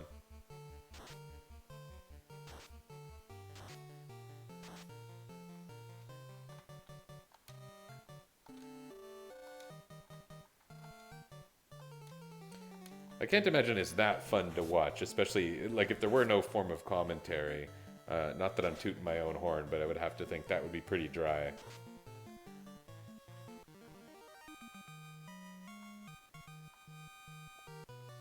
They weren't too well received in the Western nations. No, they weren't. And I played all kinds of crap. This is strange. I had mentioned I had an older brother who was a little bit game oriented, and I remember the time he installed Ultima 7 on our computer when it was very new.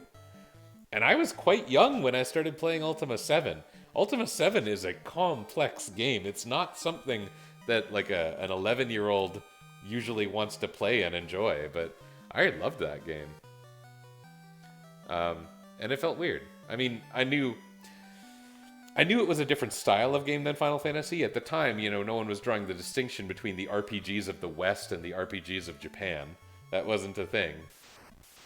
So, yeah, it is funny that D&D was popular in the West and Final Fantasy was a glorified D&D simulator. I mean, look at these enemies. They're literally all based on TSR publications. The Nightmare, the Mud Golem that casts fast on itself, the Stone Golem that casts slow, the Iron Golem that casts toxic gas.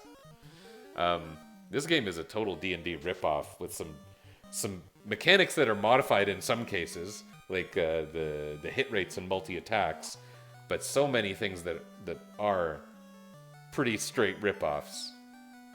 The Waterfall Sword, that didn't exist basically anywhere other than D&D.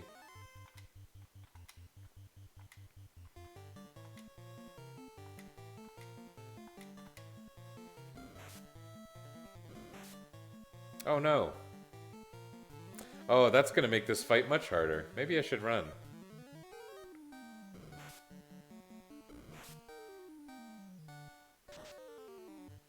Oh well. You know, if I get those birds out of there, it's not like I'm gonna lose, it'll just take a lot longer. I don't have a lot of softs left though, after the ice cave.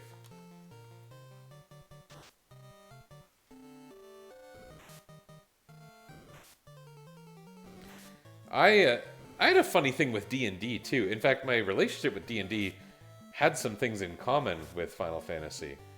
Because similar to what I explained about Final Fantasy earlier, I was reading and generally interested in D&D for years before I ever had the opportunity to play it. The first time I played D&D, I think I was 19 or 20 years old. And I had been borrowing and reading my older brother's D&D books that I still have because he passed away and I inherited all his D&D books. So I have some very interesting, very, very old D&D source books.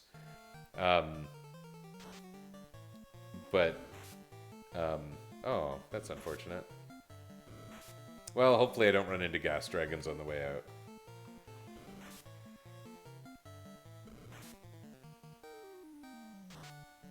There we go.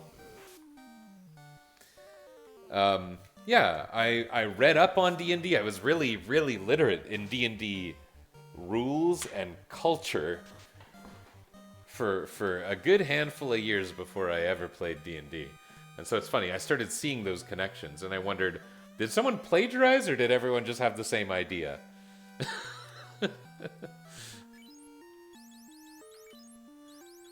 Someone kind of plagiarized, is the answer.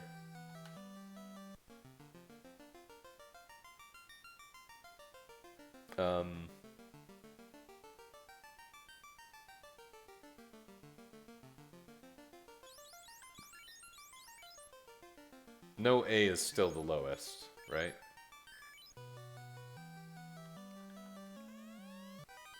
Wizard staff.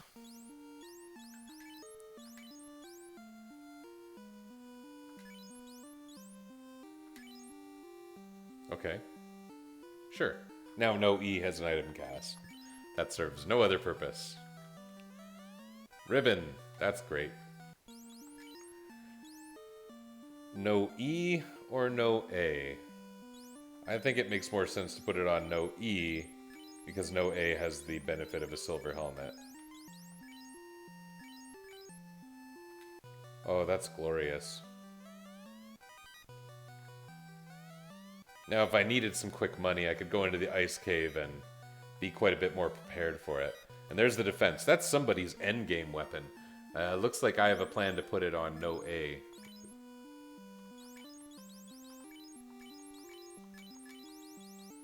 That's going to be great. Oh, look at that hit bonus. That's nice. 2 more levels and we'll have a whole extra hit. Okay. No gas dragons.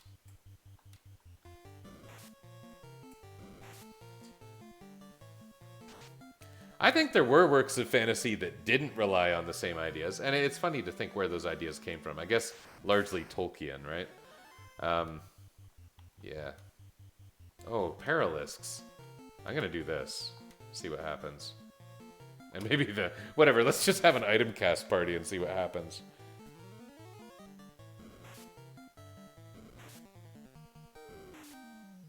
Paralisks are pretty nasty. But they're not using Squint, so that's good.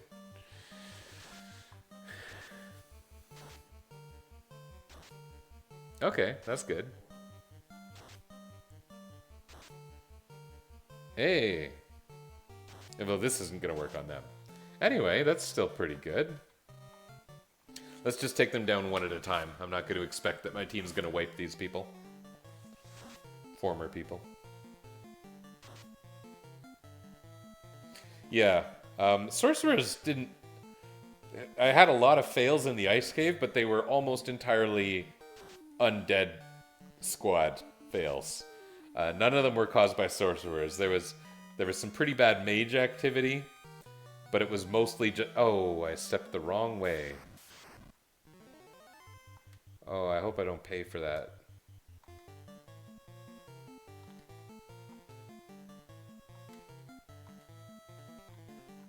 I actually am going to keep using defense, because what that's going to mean is, if it's harder for the zombies... Oh, crap. I should run. If it's harder for the mummies to hit no A, then they can't inflict sleep on him, was what I was going to say. But that's not going to matter, because we're going to die.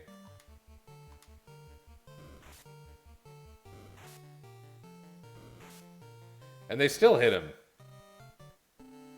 Oh, man.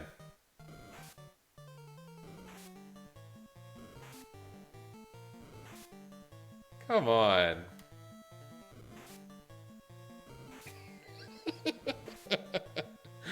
This is ridiculous.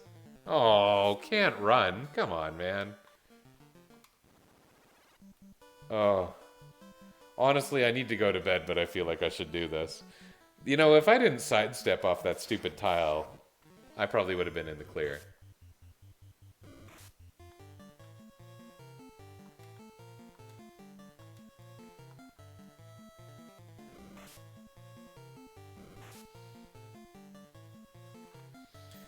Okay.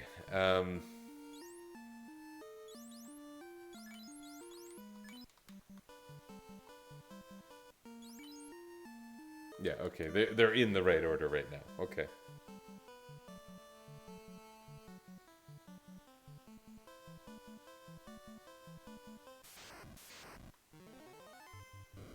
Monster strike first. Come on. I want to strike first.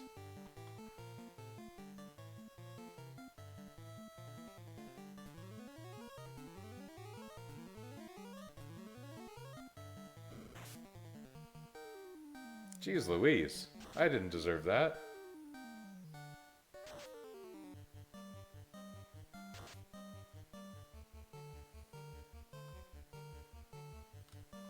Final Fantasy typo, eh?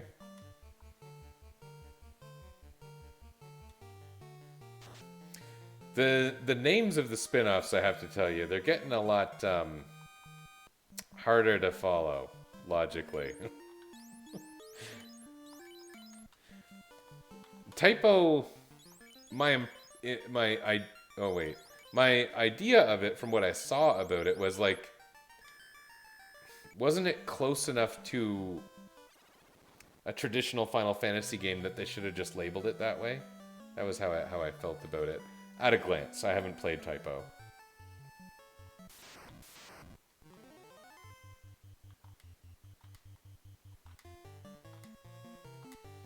I guess there's some question as to what even is a traditional Final Fantasy series game now. In fact, I guess the Bravely Default series is the traditional Final Fantasy game series now. I haven't played any Bravely Defaults, nor have I played 4 Warriors of Light, which I understand is kind of like Bravely Default 0.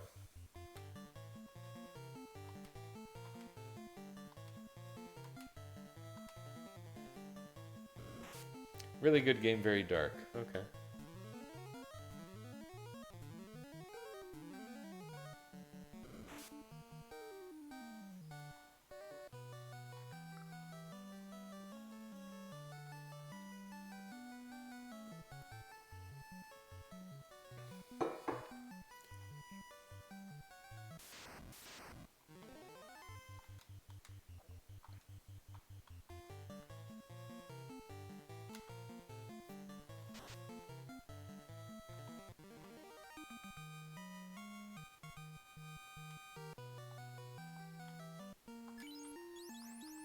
When I think about the Final Fantasy games I've played and which ones seem darkest, outside, excluding maybe Tactics. Tactics has a very, very different mood owing to its different writing. Maybe that seems obvious. I mean more like the writer.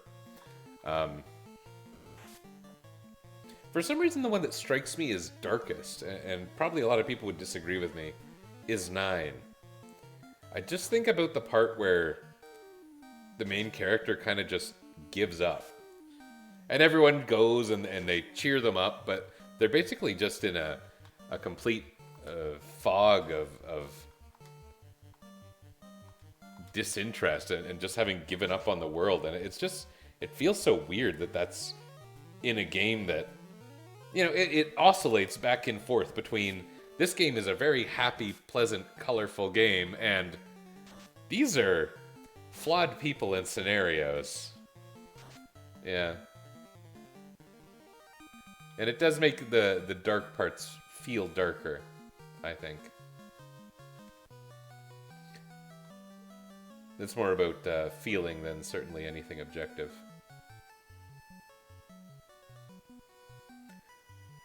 Boy, this Waterfall Cave has a weird design with these square hallways. I wonder what that was meant to be.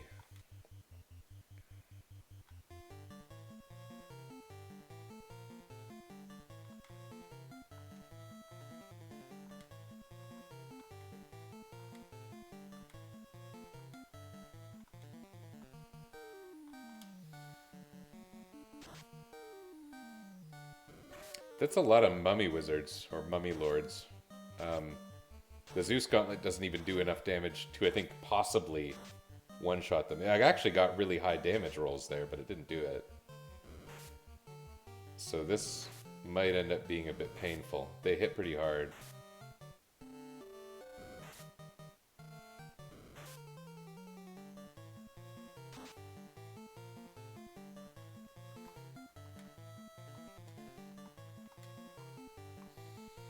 At least No A is still a really good fighter.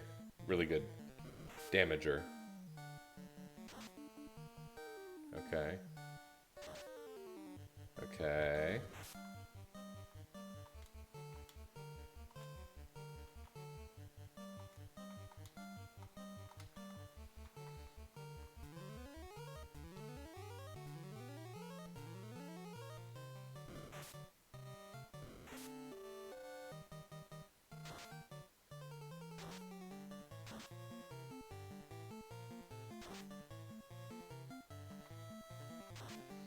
That was a well-orchestrated battle, if I do say so myself. No mistargeting at all. Oh, wait, a little bit at the beginning.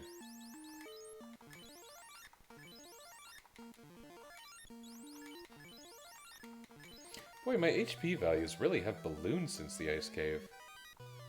Okay, Wizard Staff. I forget who that went to.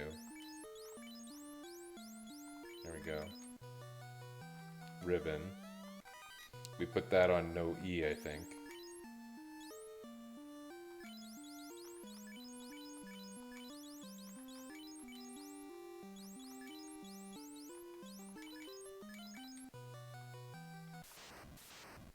Then money, money, money defense.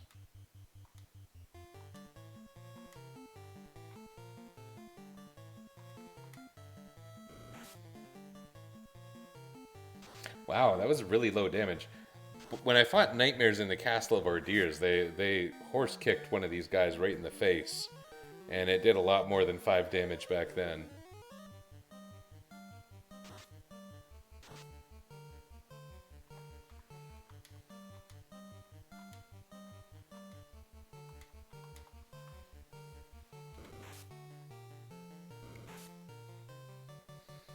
I haven't picked up Final Fantasy Pixel Remasters. My dream scenario is that they'll drop them all on the Switch, and then I would buy every single one of them all at once. Just because I tend to want to do my gaming on my Switch, and my kids use my Switch, and they might want to play, and there's a lot of reasons I want to do that. You know, I'm not a big PC gamer. No A.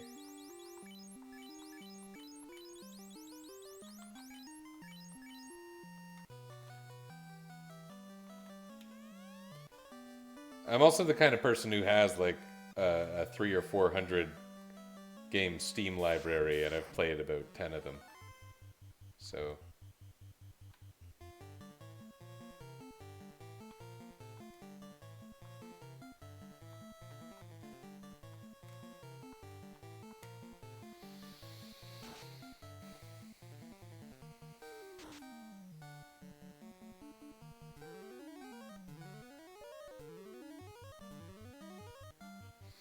I don't know. If all the Pixel Masters were available on Switch and they all came out at the same time, what would I really want to play first? I'm not sure. I've heard really good things about the upgrades they made to Final Fantasy III in that particular edition.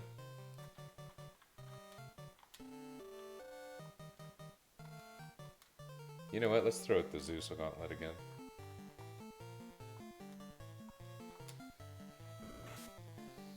Yeah, they have to. It's really weird the way they've released them, but I imagine there was some kind of marketing analysis behind that. Maybe they know that if they put them on Steam and if they put them on mobile, people will buy them.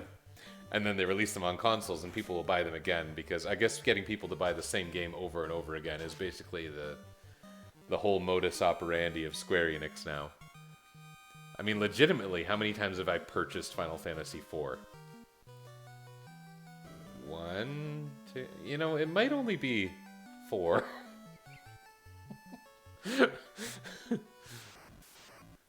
Maybe a little more than that. I don't know. Not way more.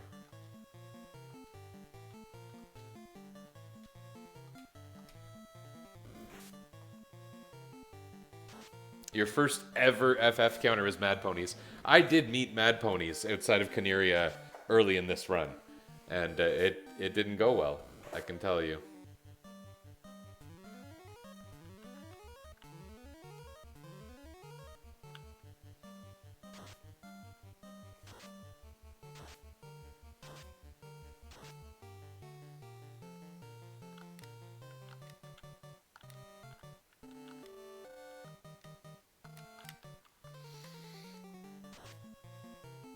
I would also like to... I still have some plans for a Final Fantasy II run I want to do on this channel. But it's going to require a little bit of like, the thing I want to do is going to require some Lewis scripting. I don't know which way I was headed. I think I have to go this way. There's a Lewis script I want to do that's going to enable the type of, again, novelty playthrough I want to do. And, you know... It's been back in my mind for literally a couple years, and I just haven't done it. So who knows when it's actually going to happen. I think I may have the time this year. I've got a pretty cushy schedule for the next couple months, and I think it's a really good time to do some projects that I can feel good about in these times.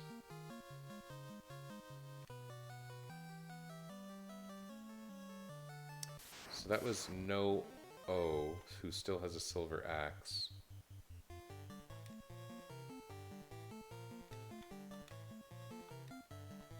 What's his... What are the hit rates at now? Is there anyone who's got another hit?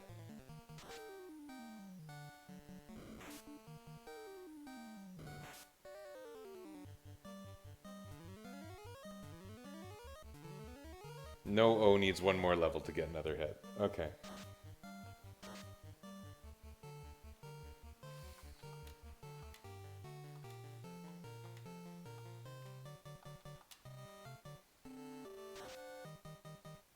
Could do a full FF archive. I would love that. Companies don't tend to do that. My kids and I were recently talking about the Super Mario 3D All-Stars and how weird it is that, you know, it doesn't include anywhere close to an exhaustive sample of Mario's 3D games. And I guess by calling it All-Stars, they're trying to suggest it's the best of 3D Mario games, except that it isn't. And I think most people would agree that it's missing some significant games. I mean, yeah, Mario 64's got to be there, Mario Galaxy's got to be there, but I think most people would say, and it's not to knock on Mario Sunshine, but most people would say Mario Galaxy 2 is better than Mario Sunshine. To say nothing of Mario 3D World, Mario 3D Land. The Mario 3D World re-release announcement hadn't happened when they announced Mario 3D World. And it was like, why are they ignoring a game that has 3D in the title for this 3D All-Stars package? And it just seems like that particular collection was rather lacking, in my opinion. And my kids wanted it anyway, and we got it. And I don't know, I haven't really played it.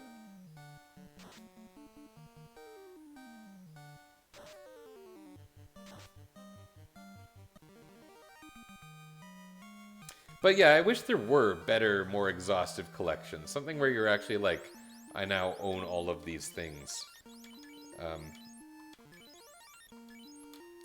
They exist in bundle form on things like various platforms for PC gaming. Like, you can go on GOG.com and buy the entire Might and Magic series fairly easily. I think. Non-FF knowledge is as good as a fried lobster. Is fried lobster bad? My fried lobster knowledge is apparently as good as a fried lobster. So, you literally just know about Final Fantasy? That's quite a niche. It's neat if you have, like, encyclopedic knowledge of the series. It's cool. It's cool to know something that well.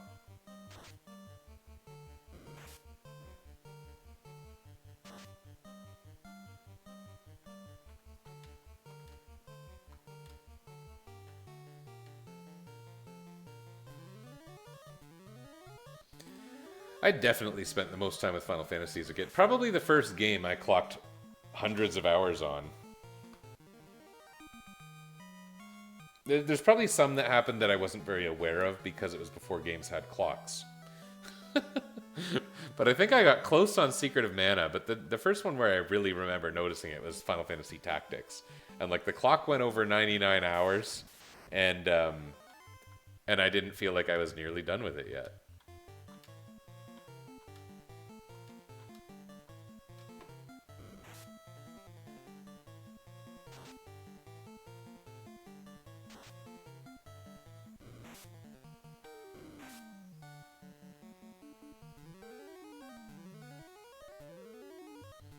I wonder why no E is so healthy. Why have the enemies been leaving him alone? Is he some kind of sleeper agent or something? Boy, no matter what your restrictions are, the endgame gets pretty easy once all the spellcasting items are introduced.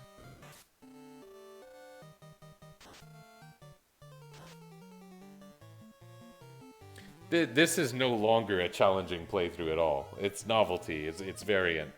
But a challenge playthrough? No, this ain't it.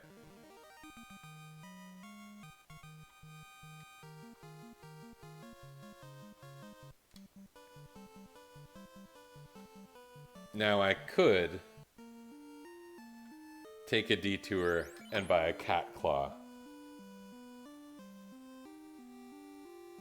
Who would benefit from it?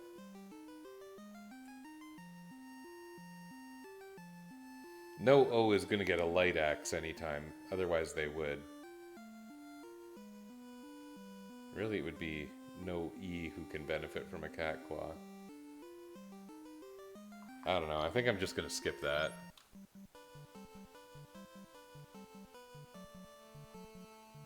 But I think for now I will save and be done. But it has been delightful having you in my chat talking to me about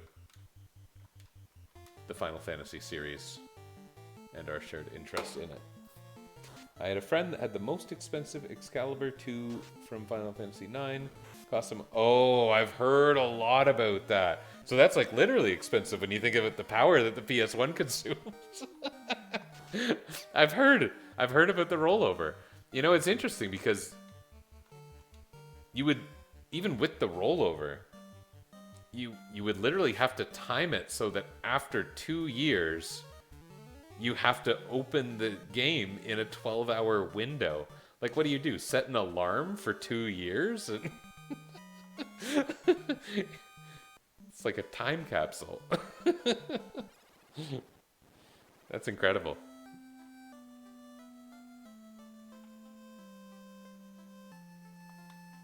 How's my heal potion status? Oh, it's pretty bad. Unfortunately, this is a terrible place to buy heal potions, but maybe I'll do just a tiny bit of it.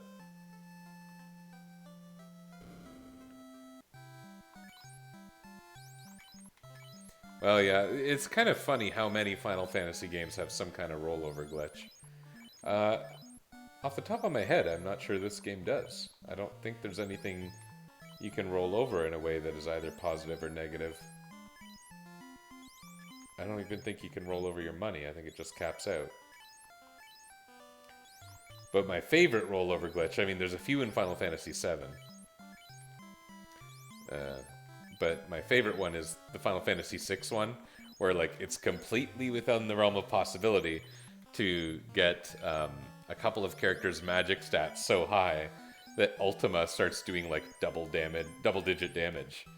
It goes right over the 65,535 damage mark and back around to 0. And you start seeing Ultima being weaker than Meteor and things like that. And eventually Meteor starts rapping too, because that game's damage formula is weird with an exponential factor on the magic stat. Oh, this place has softs, so I should grab a couple of those.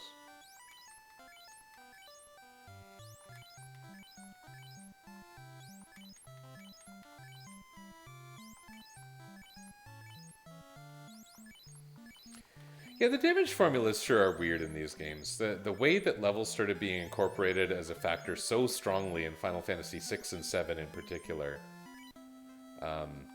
really made the scaling just go nuts.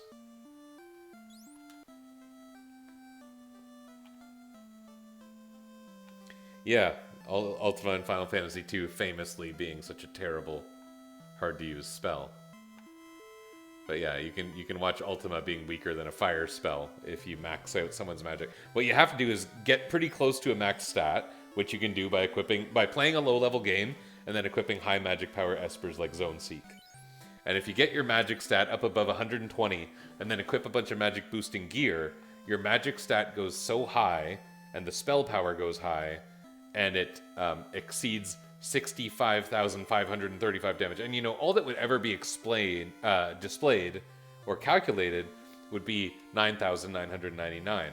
But internally in the game, the value is being calculated using what is it? A 16-bit integer, right? So it rolls over 65,535, and when it hits 65,536, it goes back to 0. And so then you'll start seeing these tiny, pitiful damage values on the strongest spells in the game. It's quite a scenario.